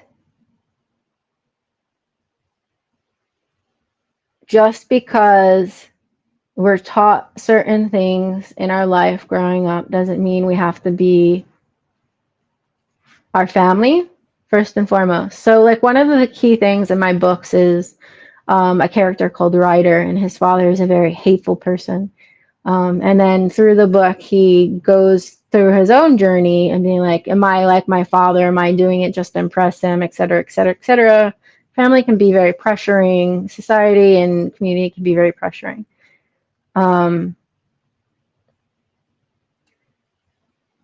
Being hateful is our choice, regardless if we agree with each other or not. I have friends that are not aligned with the LGBTQI community, but I don't dislike them, and they're not my friend. They're not my friend. That's what I'm saying. They're okay with me. They're okay. They just can't be around it, and that's because maybe they're not ready, or whatever. Like whatever it is, and it's more than one person, and I accept them in the place that they are now, as long as they're not hurting someone emotionally or physically. Anything else is their journey. I do not believe it's not our place to dictate people's journeys. It's their choice. It comes down to choices. So without getting like political or anything like that, I think when I think of people, I think as the whole, each country as a whole. And I contact people in Australia, Sweden, Bulgaria, England, all over the world. And I never judge them, no matter what their background is, whatever what they believe in, is see what do they bring to the table for my projects? Can they help it move forward? That's the only thing I care about. Is what in a professional standpoint, and a personal and relationship standpoint is, again, the world is so large and there's so much happening. There's so much history. I live in the U.S. The U.S. is not my existence or necessarily my belief system.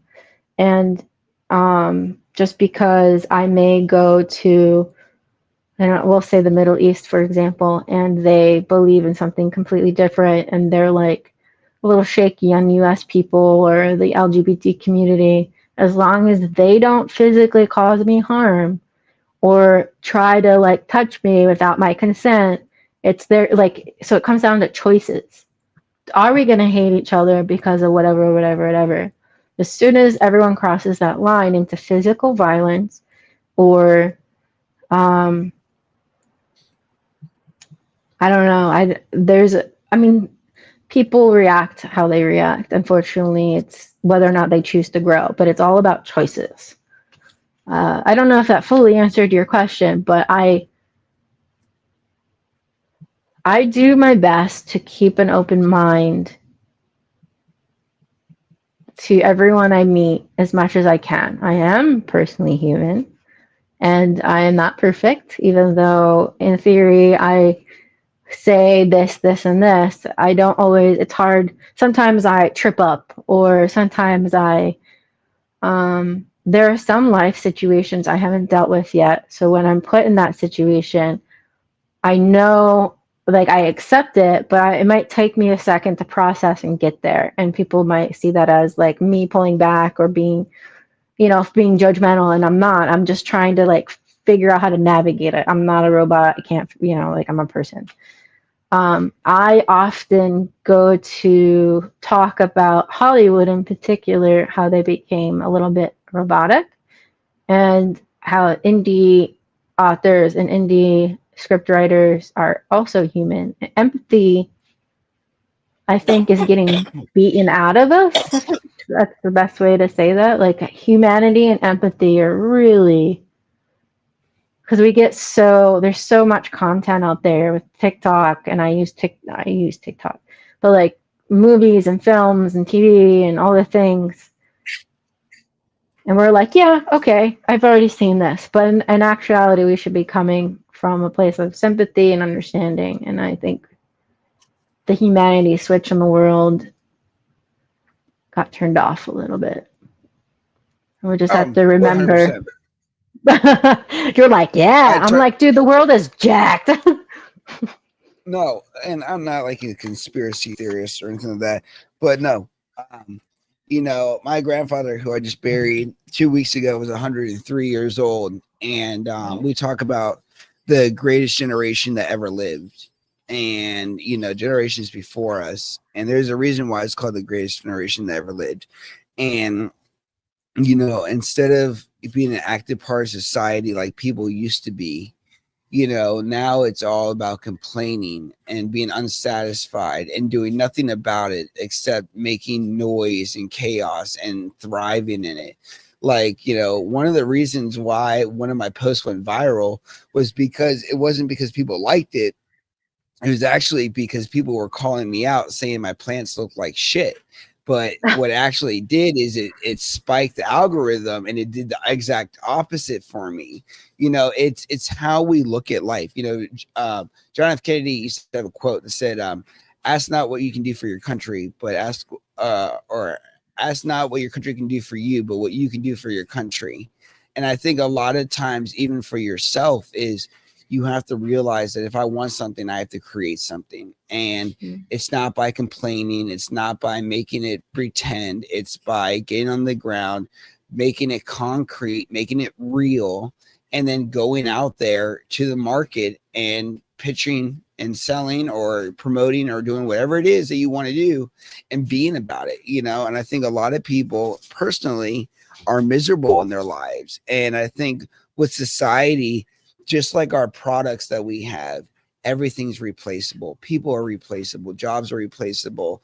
AI is, doing stuff, that's replaceable.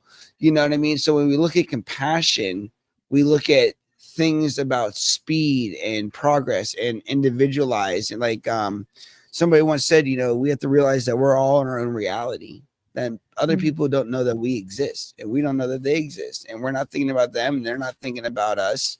And that's a problem, but it's also a way that society works. And I think more and more we have to remember the values and the compassion and the energy that only humans can create, that robots and other things can't fulfill. And until we start looking at, wow, the human life is worth more than the dollar, I think you are right. I think we are doomed to this desensitized situation. People die. There's an industry for that, like it is what it is. And I think a lot of times, by the way we look at life is also by the way we're projecting our values. And I think our values really stem from the fact that in today's world, it's not about compassion or loyalty or even relationships. It's literally, and you see it all the time. And I'm not getting political either, because I don't really stand on any side of the politics. I don't know enough to really have an opinion other than what I hear. I just think that I've always thought that your country is as strong as your weakest citizen. So in the way, shouldn't we all be trying to build each other up so we can all be successful? So there's more money, there's more jobs, there's more shopping, there's more economy, there's more people doing things, there's more business. And it just seems like in the reality, it's like, if you can pay to play, that is, you know what I mean? And it's unfortunate because, like you talk about indie film writers, a lot of these great things are great, but they have much more challenges trying to get a feature film versus, Netflix and a film that Netflix wants to create. And even one of the actors said, and I'm not dissing Netflix at all, but he said, sometimes with networks like that, with Hulu and other, things, it can be very cookie cutter on how the films are made and the styles and things. And I agree with you as a person that doesn't do film, but a lot of filming, I'm behind the camera, that creativity is everything. And that's one thing that with real estate that I don't like is there's no creativity. There's just what industry wants, you know what I mean? So let's talk about how love, platonic, queer, and spiritual show up in all of this for you and your writing and everything. Oh, what a question. Okay, so let's talk about platonic love. It's that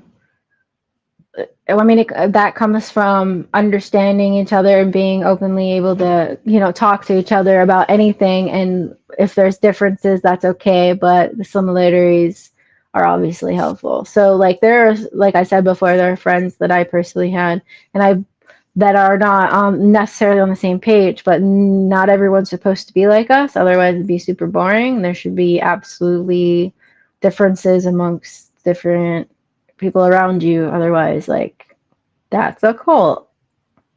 You know what I mean? But anyways, mean, I hear being a cult leader is not that bad. You know what I mean? You get people to follow you. You're like, hey, drink this punch, and before you do, sign everything over to me. Yeah. There can be. What am I trying to say? I like to surround myself with people that are not identical to who I am, but can step in when I hit a spot of unknowing. What's another word for that? When I don't know how to do, I don't know, accounting, for example. I don't know. I hate accounting. You don't know what you don't know. Yes. So I do my best to surround myself with people that have strengths and my weaknesses. Weaknesses. That was the word. Okay. There we go. And so I am not necessarily the leader of the pack, but we're collaborating. So that's like platonic.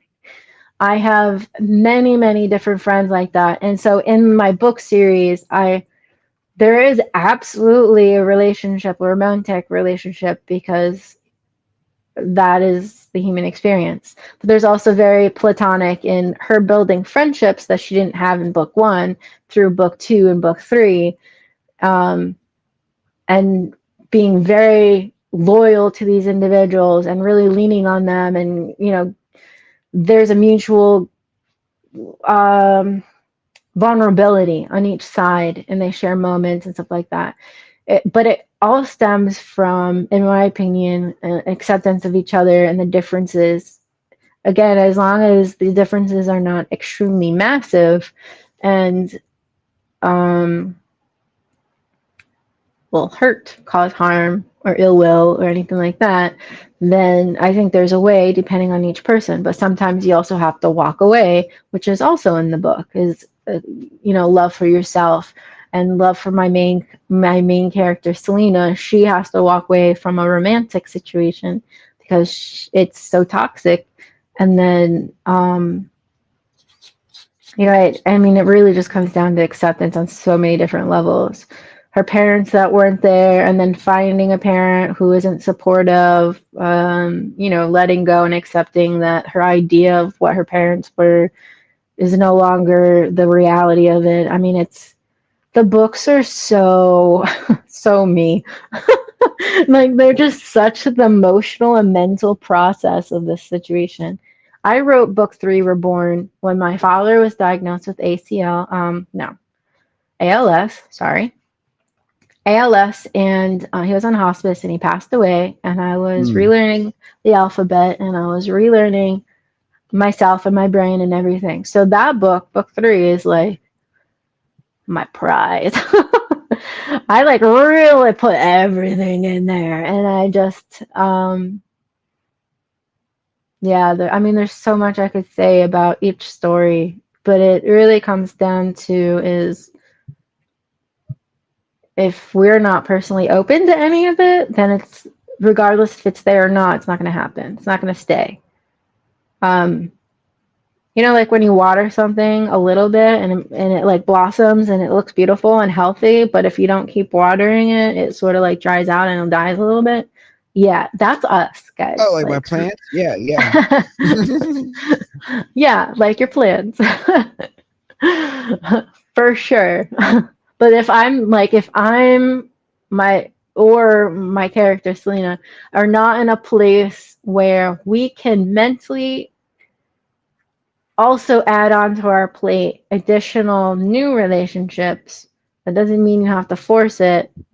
You're not ready, obviously, because forcing it will also harm you more than help you. And I can't stress that enough. Just because there's people that you get along with platonically, friends or potential friends, or you put yourself out there and they reject you or whatever, that's not necessarily a reflection upon yourself. It's a reflection on their ability to accept what you're trying to give. You're not required to take everyone's problems on as your own. That is not a unwritten rule. No one said that. And you also don't have to connect with every single human. Otherwise, you won't have any parts of yourself left because you will be a shell. Well, yeah, and setting boundaries is, especially in situations is like that, is so important because it protects you from, like you said, becoming a shell or just somebody that people come to and then they dip. And that's another thing too, especially with being there for people is, you know, you don't, like you said, you don't have to be there for everybody. It's not being mean, especially if you're struggling to show up for yourself. You know what I mean? Other people's pain and concern. And, you know, it's kind of, I always see it life like this, you know, on the airplanes where they're like, you know, please put the mask on somebody else or yourself before somebody else. Because if you run out of oxygen, you're going to be useless to anybody else or yourself, right? And in life, I think preservation when it comes to mental health and clarity and even boundaries is what's good for me. I need to be able to get XYZ, or I need to get somewhere, and eventually you start to give in to, you know, who's really got my back, who's really helping me try to move this needle forward. And it really thins out that list of people in your life because you realize that, hey, just because the people that are in your life are in it and you have relationships doesn't mean, like you were talking about, that those are healthy or those are prosperous, you know. And I think a lot of times, you know, especially when it comes to love and relationships, when it's toxic and there's all that involved, how do you say goodbye? You know, like, how do you let go when you're trying to achieve more, but you're losing at the same time? You know, it's such a contradictive, because it's like, in order to do this, I must let go of this, and this is, in this case, a person. And I actually have a little bit of experience in doing that. My ex-girlfriend, right before me and my wife Lacey actually did get together, she got a DUI. And you know, I literally straight out told her, I was like, listen, you're an adult. You're 35 years old. You just got a DUI. I'm trying to run a company and do XYZ. I can't be with you.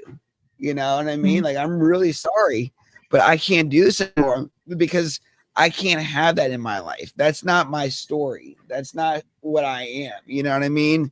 And I think what I like about what you're describing, because I have not read your books yet, but I definitely should definitely. Do you have audiobooks? I'm a good audiobook person. Yeah. Book one is an audio book. The other two are not yet. That's great. I'll definitely tune in. But one thing I do like about your story is it's you. And that was going to be one of my next questions is, how much of this is you versus how much of this is like a narrative that you want it to be? And I love that you said earlier that you were talking about, like, this is like really me. And I think it's cool because it blurs the line between like myth and actual reality for yourself. And that's huge because as a person that's using it for healing, like you are, and really grasping that these are not just chapters, but I was going through this. I lost my dad during this. And, you know, this book, you know, this means everything.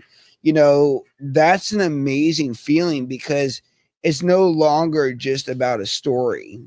It's about a testimony. You know what I mean? And it's coming through your perspective.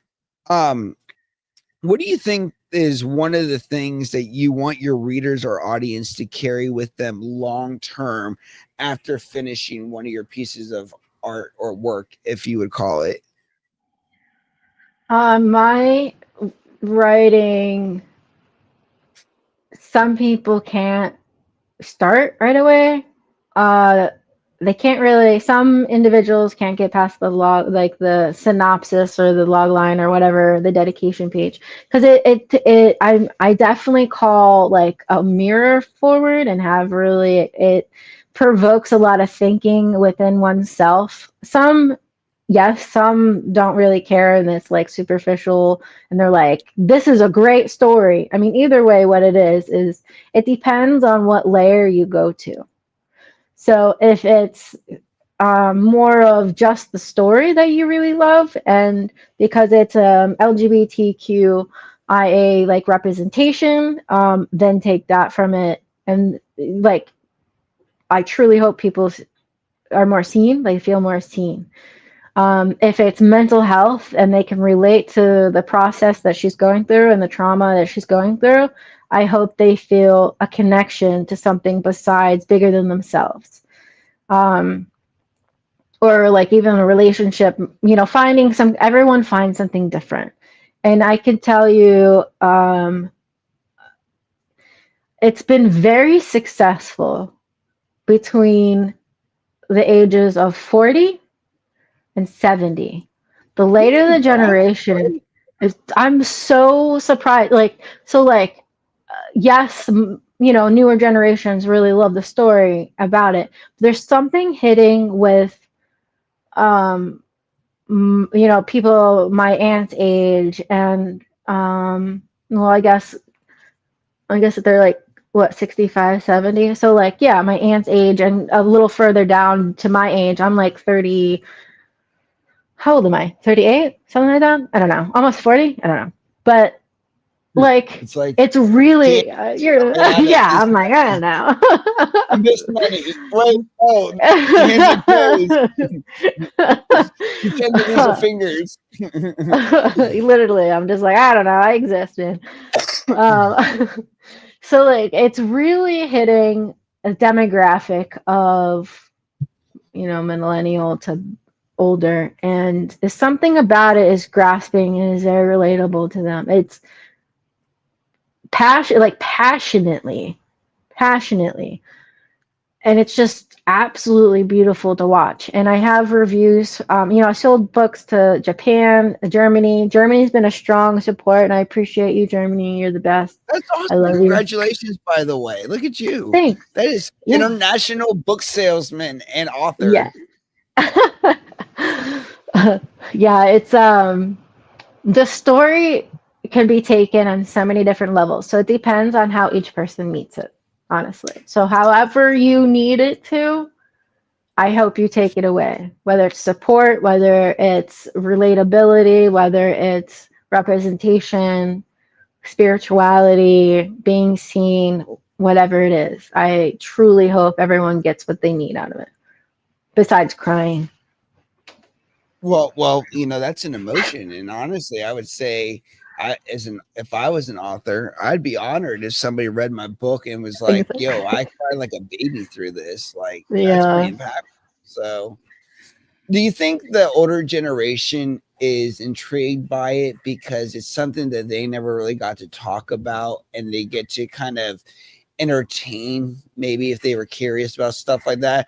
Or do you think it's the writing style? What makes a 70-year-old connect with a fiction? Because fiction is not true, and I guess that's great for people that have an imagination, but that's a great number to be able to connect with. So what about your writing thinks that you have that grasp? Because that's a great reach. My writing style is very unique. First and foremost, I've won like 10 awards. Really? Wow.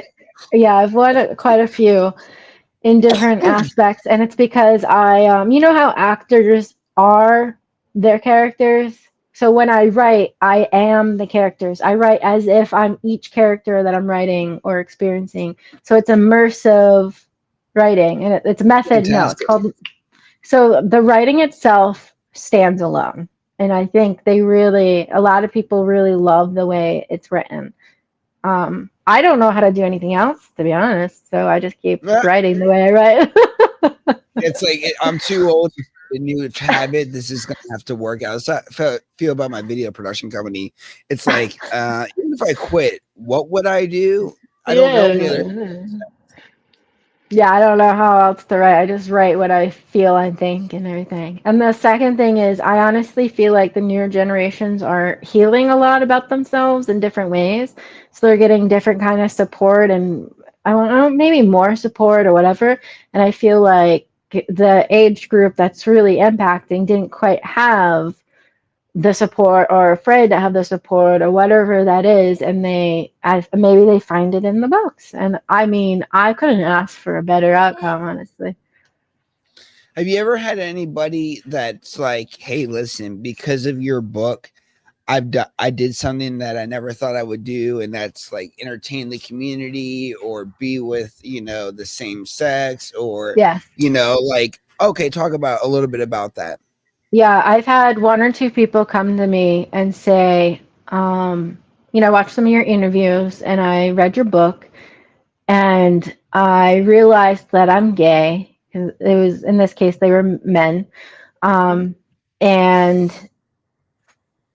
I was always afraid to do it, but you really gave me the confidence and knowing that there's a community out there that will support me, even though it's not close to me, and I'm gonna come out to my friend in the next couple of days and stuff like that.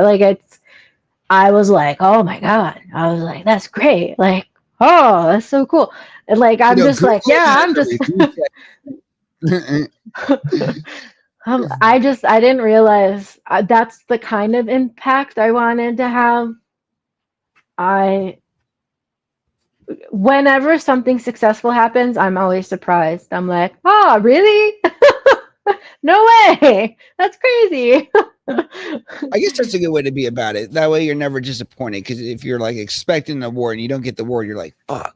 You know what I mean? But if you're just like, so as an author, what does that do for your future of writing style? Like when you find out that, if you've unlocked somebody or it's helped somebody, do you gear towards more of that, in those particular parts and themes and stuff like that to kind of help with people falling in love with other like things? How do you use that as kind of like market data for your next thing? Because I'm sure that makes you feel great. I mean, it would make me feel great if I was right about a certain purpose, and then that person was like, hey, I read this book, and whatever I was writing about, they're like, hey, I took the next step on whatever that might be. Yeah. That's very impactful. Yeah. I mean, it causes me to have to grow in different ways. And by what I mean is I don't usually write thrillers, and I currently have the micro budget I'm working on is a psych thriller, which is new for me, which also was a dream, and I made it into a script and it was a whole thing. But like it has to do with mental health. So my key things are, representation, because again, it's queer, it's super queer, rated R, and mental health. And like I know the basis of what I'm going to work on is mental health and perseverance in some kind of way, even if it's a little twisted. So as I keep writing, my promise, or promise is a heavy word, but like my dedication to people that are following my work and reading is I will continue to expand it the best to my ability and grow with each thing. You know what I mean? So I don't just write all fantasy all the time. I want it to be more. Yeah. Would you ever write a book? Oh, go ahead. Sorry. No, go ahead. Okay. Would you ever write a book about a main character who would be yourself and really throw yourself under the bus with some of your trauma as far as mental health to connect with your readers, where you would tell them either during it or maybe even at the end, be like in the last chapter, oh, and by the way, the book that you're reading is about me. Is your life, and like really be like graphical and intense as you are with some of your other creative writing. Have you ever thought about like becoming that truthful where it's literally on paper? Yes, I've been contemplating on writing a memoir. Oh, great. But there are really some things I want to mention, but shouldn't ever be talked about. But I'm like, so it's like an internal battle. That's my acceptance with, do I do it or do I not? That kind of thing. But I could write a drama, because that would end up being a drama, a fiction drama technically, and then just write a different version of each the things I encountered, because there's so many freaking things. Like some of it is just scratching the surface. I could absolutely do that. I want to do my best. I like first person view because that's makes sense because I'm that thing. I would like to learn how to write third person view. I'm less confident on that, so I could definitely work on that. I am working on something called Acceptance Chronicles, where it's the backstories of the other characters around Selena. And I think that's third person view. So I'm taking my time. I don't want to mess it up. But I definitely I expand not only for myself, but for different stories and different content that I can give individuals that they can that it isn't out there. I mean, I would love to write a fiction drama and be like, this is my life, but dramatized. That's Yeah. awesome. I think you should write that memoir. I think it would be really cool. And we definitely should get you on another podcast about some of the traumas that you have been through. I would love to learn more about that. You know, I feel like we just scratched the surface with Yeah. you, to be honest.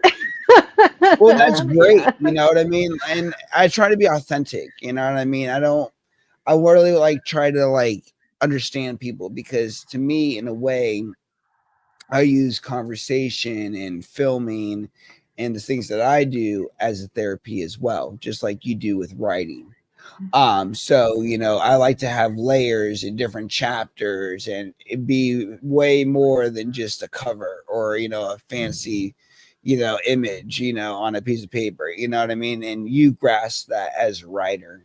And I think one of the things that I really like about you is just your energy. And we talked about that in the beginning. You know, when you're reading, it's a very like, you know, unless you're a person that can like be taken away, it's very still, quiet, and you're able to portray that, you know, I can sense through your books and everything. And I think that's really important. Just like even with, you know, coming on the podcast, you know, it's like, well, why would I want to talk to this person? You know, it's an energy thing. And I think that's one thing that you can always use to your advantage is, you know, regardless of what you talk about or what you write about, only you can show up as the author as Rebecca, you know what I mean? And your style is so unique and so different and so specialized that, you know, it's going to have a great longevity. Before we wrap up, because we're almost at the half hour mark, which is great. I mean, I could keep talking forever. But I definitely, like I said, want to get you back on. But before we wrap up, I just want to have you, you know, have the floor for like 10 minutes. Anything that we didn't talk about or anything that you also wanted to mention, you know, through our conversation, I'll kind of let you just take it away. Wow. What didn't we talk about? That's a good. Hold on, I'm switching my thing. Can you still hear me? Oh, I can. Yes. Let me turn you up. Perfect.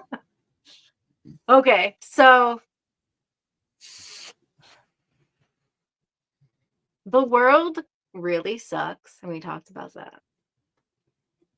One of the biggest reasons that I push so hard for the acceptance series and the feature film, which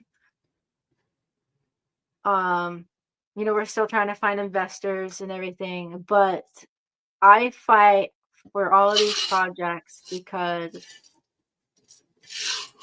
I get the understanding that people feel so alone, even though we have access to each other in the world. The phone isn't quite the same as people. We all fight our fights differently. We all fight sometimes together, sometimes alone, you know, whatever that is that they're in the right place. There'll always be a community no matter where there is. We're never alone unless you're a serial killer, and then you are very much alone and no one likes you. In the woods with the dead body. And I hope that whatever is hurt in each person finds its way to a healing space, no matter what that looks like for each person. So healing and trauma and triggers all are different for each individual. We can connect through our experiences with each, but our healing is usually alone. I have tried to look for healing in many different people, and at the end of the day, it is always within myself and my art and my projects that I've found the healing that I truly need. So look within yourself. You're not alone. If you really need someone to reach out to, please reach out to your appropriate people, whether it's in your country, in your city, or internationally. I promise people are around. If we can when we get united, and that's, my story is about a rebellion against a tyranny. And I wrote this in 2021. Is about a rebellion against a tyranny and a worldwide culture coming together for one purpose, which is to regain their choice of independence and freedom, and not to be oppressed and hunted down, essentially, blackmailed, etc. We can absolutely achieve so much more together than separately, but we have to first meet that level of acceptance that we're different, and that's okay. And we'll get there. We just have to get there together.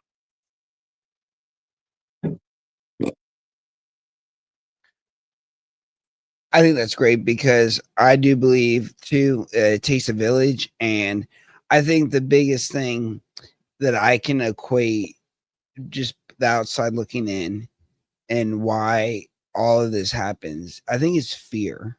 I don't really think it's anything else. And I think it's because as children, we're not taught this. Everything like that we do is elective, like where we shop or where we dress or who we date or, you know, what we like or whatever.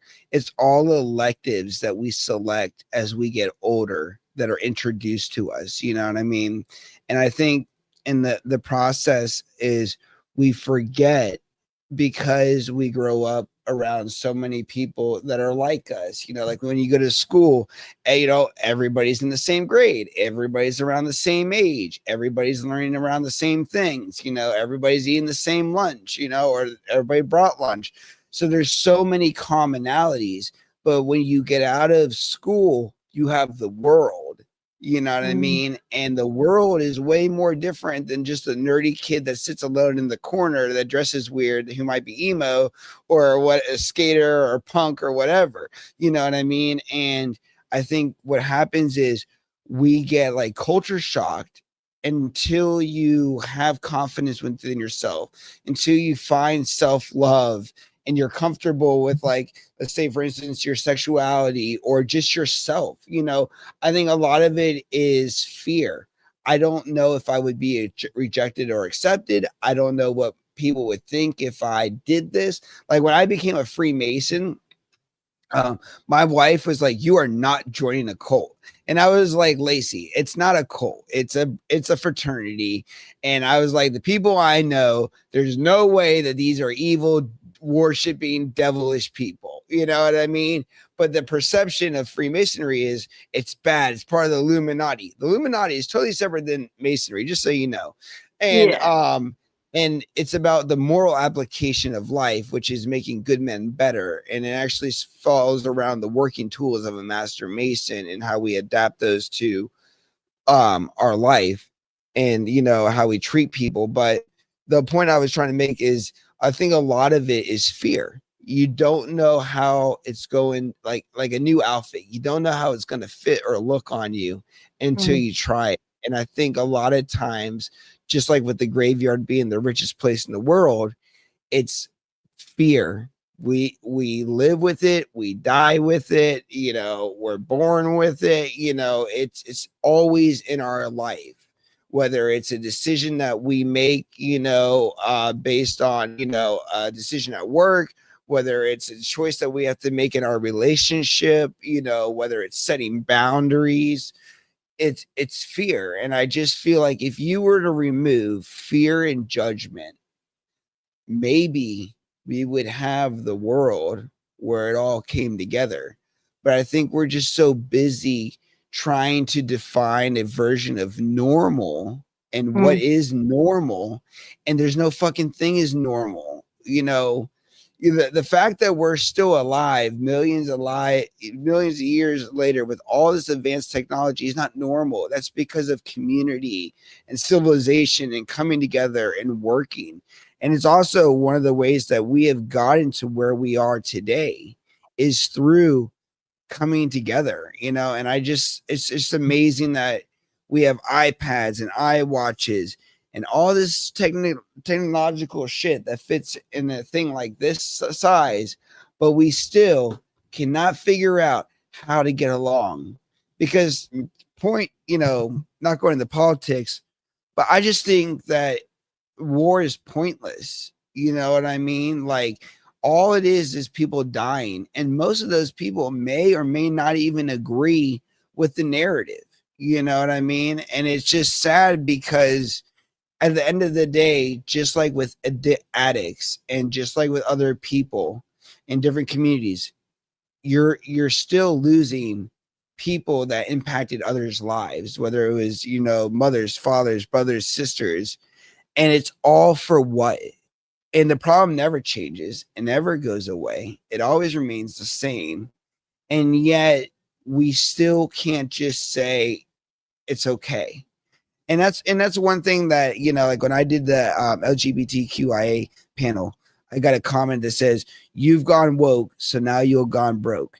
And I was like, what does that even mean? Because I stand up for people, because I'm not afraid to have different conversations with different group sets. Why is that a weakness and something that's punishable? That should be something that should be celebrated. It creates diversity. You know, diversity creates markets. If we all had drove the same car, how excited do you think car shopping would be? You know what I mean? That's, I don't know. I'm going on a rant too, but it's true. It is you. true. Yeah. Yeah, absolutely. I mean, I'm so thankful for the people in my life that are like, I'm really finding, I call it my soul tribe now, and you know, especially in film and, you know, New York City, I have some in LA, and I'm so Awesome. thankful. I want to come Hey. to, I want to come to the release party, and if you need camera people or film production, I'm your guy. Cool. Well, we're trying to film the micro budget, and my brain just like went on a whole mental tangent somewhere else. I was like, and then started planning my future with all the things. Yeah, micro budget Yeah, sounds great, and you and my wife would get along. She loves fiction, found footage. She also would love and read all these books too, because my wife, before we got together, and that's why I make the joke, you know, if we always added another wife, is because she used to be a lesbian. You know what I mean? So it's funny because it's just like she retells me the stories of her ex-girlfriend, like her ex-girlfriend Ferrari, which was batshit crazy. And she once met this lady pimp who is like really fucking rich, and she would help the girls, and she was actually really nice. And and a lot of her friends were in different communities, trans and different things like that. So you and her would definitely get along, and she loves found footage. So if you're doing a thriller, she'll probably eat that up. Yeah, psych thriller. I am so excited about that. You should be. You should be. That's a lot of work, all coming together, all because of you. You know, like that's awesome. I'm like, how do you make a really jacked up one location story? And then I Riot Girl Productions from New York City joined on. And I'm like, everyone's like getting into their place, and we're going to film it somewhere in New York, like Royal New York, just in the middle of nowhere. And I was like, yeah, let's just make it just really trippy. And I was like, you should see if you can get access to any of those abandoned New York State hospitals or asylums, because there's a lot of abandoned shit in New York that you guys could have access to in rural areas. Yeah, that would be fucking killer for location. I'm looking for an Airbnb hotel kind of feel. It's gonna be like, you know, American Horror Story, the hotel one. Nice. In a version of that, obviously not identical, but like it definitely feels sort of like that a little bit. That's awesome. We'll definitely have to talk more because now you got me intrigued. Okay. So before I wrap this up, I always talk and ask people 2 questions. The first question is, why did you decide to come on the podcast? I can't even remember now how I found you. It was somewhere, I think it was like on a group somewhere. I don't even remember. But something in me, because I like read a lot of things about podcasts and radio shows and et cetera, et cetera. Something about yours, I was like, this dude gets it. Thanks. I was like, I like, yeah, because like you're just so real and out there, and I was like, I could totally jam with this guy. Yeah, that was what it was. I'm sure. Yes, sometimes I'm a little to myself, and I get a lot of critique on how I should be, because, like, for instance, sometimes I mess up on my words and I don't say them clearly because I have sometimes a speech impediment, or I say them too fast, or I'm thinking too fast and I don't say it, and I'll post it anyways. And people are like, you look like, one guy was trying to say I was on fentanyl. And I was like, please don't joke about that, because, I talk to a lot of people who are, recovering addicts and stuff like that. And I don't joke about that. But it's just some of the comments of me being myself, especially with pink hair. It's just like same thing with like the different communities. I don't understand, like, even with my plants, like I pulled my plants 2 weeks early, and that's the post that made me go viral. And I got over 90 comments telling me that I'm like, I don't know how to grow my plants shit. It's not gonna have any trichomes and everything. And it was just like, I don't get where this bothers you so much. Like, you're not going to smoke my weed. You're not going to even smell my weed. Like, you don't even know me, but yet my growing style and how I am seems to bother people so much. And I can only equate it to really just being so just me. I have literally forgot how to like try to fit in. And I think that not everybody likes when you're you. I think some people like uniformity. And it's like, if you look at a group of people and you're like, wow, you guys look all like NCPs. Like, you'd understand that. You guys all dress alike, you look alike, you talk alike. No wonder you guys are friends. You know what I mean? Yeah. I'm like you. I'm a little bit out there. I got tattoos. I got pink hair. I got holes in my ears. You know what I mean? I look like I'm still 18. You know what I mean? So it's like hanging out with the older group, and then you look at me, especially with the Masons. It was like, yeah, I try to kick me out too. You know what I mean? Yeah. But it's just one of those things. And then the next question I had was, do you think that you got anything out of being on the podcast? Oh yeah, absolutely. I mean, every podcast obviously has its topic, and I do my best to become as truthful as I possibly can with, comfortability and stuff. But I mean, I chose, part of the reason why I chose yours to talk with you in particular is like the openness. So like part of my therapy is talking about the things out loud so other people can also hear it. So when I first started talking about the shooting and the robbery at gunpoint, not shooting, sorry, I didn't mean that. The robbery at gunpoint, the more I talk about it, the more you process and deal with it. So it's helpful for me. And then it also makes me feel welcome, because you're so welcoming, to express the things I haven't previously. and I could like open up and share that and deal with it as well. Well, I appreciate that. And next time, what I would like to do is set up a time to talk about that trauma specifically on that topic, because one thing with this, you know, with talking about the book and other things, I just, like I said, I feel like I just scratched the surface, and I feel like there's so much more like deep diving, and I really like to go deep, you know. Sure, I don't, yeah. you know, we sometimes have, you know, emotional conversations, and people can really get into it, and I really thrive on that, because I really appreciate you saying, you know, the welcoming factor. I try to have a platform where there's no judgment, there's no criticism. I don't even care if somebody came on here and just straight lied to me for an hour. If that's how you want to be remembered, and that makes you feel better, cool. We can have a fictional podcast, right? Yeah. It's totally cool.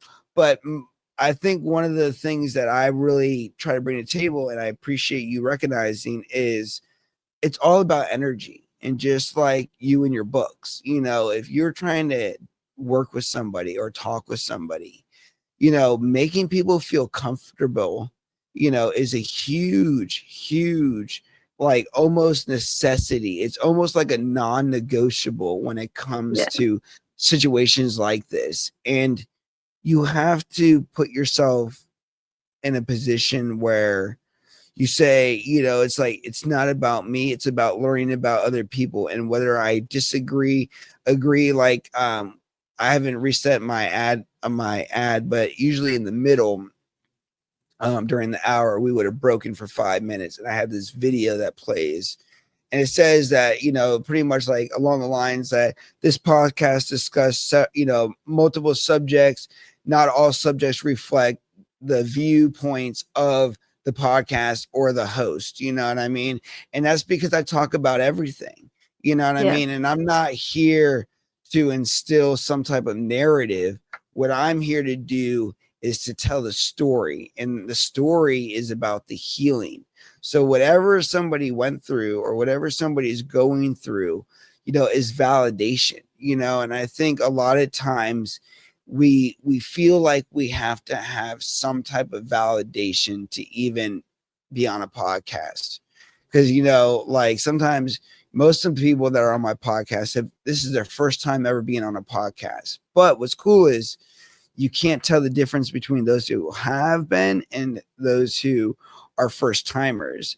And I just believe, especially like with what you're doing, if you're going to build education around what you do, and you have a narrative of what you're doing, in your case, like the LGBTQIA writing, you have to be able to connect with people on a different level, because not everybody's the same. And if you can only do it through writing, what is that going to do for you as a person when people want to get to know the author? You know, when people want to get to know the real vision behind it. And that's what we should all kind of cherish, is that's our gift. That's our specialty. Is, yeah, everybody, there's tons of people that are writers and talk about that exact topic, but yours is different because why? You know what I mean? Same with the podcast. You could have been on any podcast tonight, but, you know, I had the opportunity and privilege to be able to talk to you. So, you know, it's just a great thing. So I really commend you on what you're doing, because just like with me and Honey being a pit bull and a service dog, it's breaking a stigma, it's being an advocate, and it's also speaking for those who still right now don't have a voice to. And it's educating those who didn't realize that's a possibility of a way of thinking. I mean, imagine that. You're having a 70-year-old person read this. They're 70 years old, and that could be X amount, 30 years or less of their life. And you're having people be like, wow, this is very profound or very interesting. That's, you know what I mean? Like, that's incredible. It doesn't matter what the topic is. It's just the connection. Yes. Yeah, I agree. Absolutely. And the best part is that gentleman in particular was the head of the LGBTQI department in a church group, like a church chapter. like for international. I mean, he was pretty cool. He was pretty cool. It was pretty cool. Well, before we wrap up, where can people find you and how can we support you? Sure. So I am on Instagram. My personal one is Height Bristow Revolution, and there's a fun story behind that, but I'll share it for a different time. The next time specifically. And my feature, my film one is Secrets of the Warrior feature film. That's my big one. And then I am on TikTok. What is my TikTok handle? Exalted Peacock, I think. Or Rebecca Heidt. I can't remember. My website is my name. RebeccaHeidt.com. Yes, Rebecca Heidt. Oh, and I also ask everyone to please look for any events that my actors and myself are doing to help fund our projects, because it is independently funded, and support us as much as possible. I have fantastic up and coming talent connected to everything. Well, that is fantastic. And thank you again. So much for being on the podcast. I really do appreciate the opportunity to speak with you. And we'll definitely do the next one, because the next one I want to dive more into like trauma, the gunpoint, and some of the other topics that we discussed. Sure. I would love to talk about the nitty gritty. No, I would love to too. And like I said, I kind of feel ashamed because we just scratched the surface today, okay. But it's okay. We'll do another one. So this is awesome. And thank you so much again for coming on. Yeah, absolutely. Thanks for having me. I can't wait to talk to you again. Well, stay here. I'm going to go ahead and end the live, and we will be back. Guys, remember that next Thursday, Always Flavored in Fredericksburg off Caroline Street at 6:30 p.m. We are having the Vindec EU Healing the Hustle mental health panel. So I would love for you guys to come out. We have some great panelists lined up. It's going to be a fun night. Make sure you come hungry to grab some sandwiches and some beer. But it's going to be another great round of Vindec EU. And we got more podcasts coming your way. And we will see you guys very, very soon. Peace.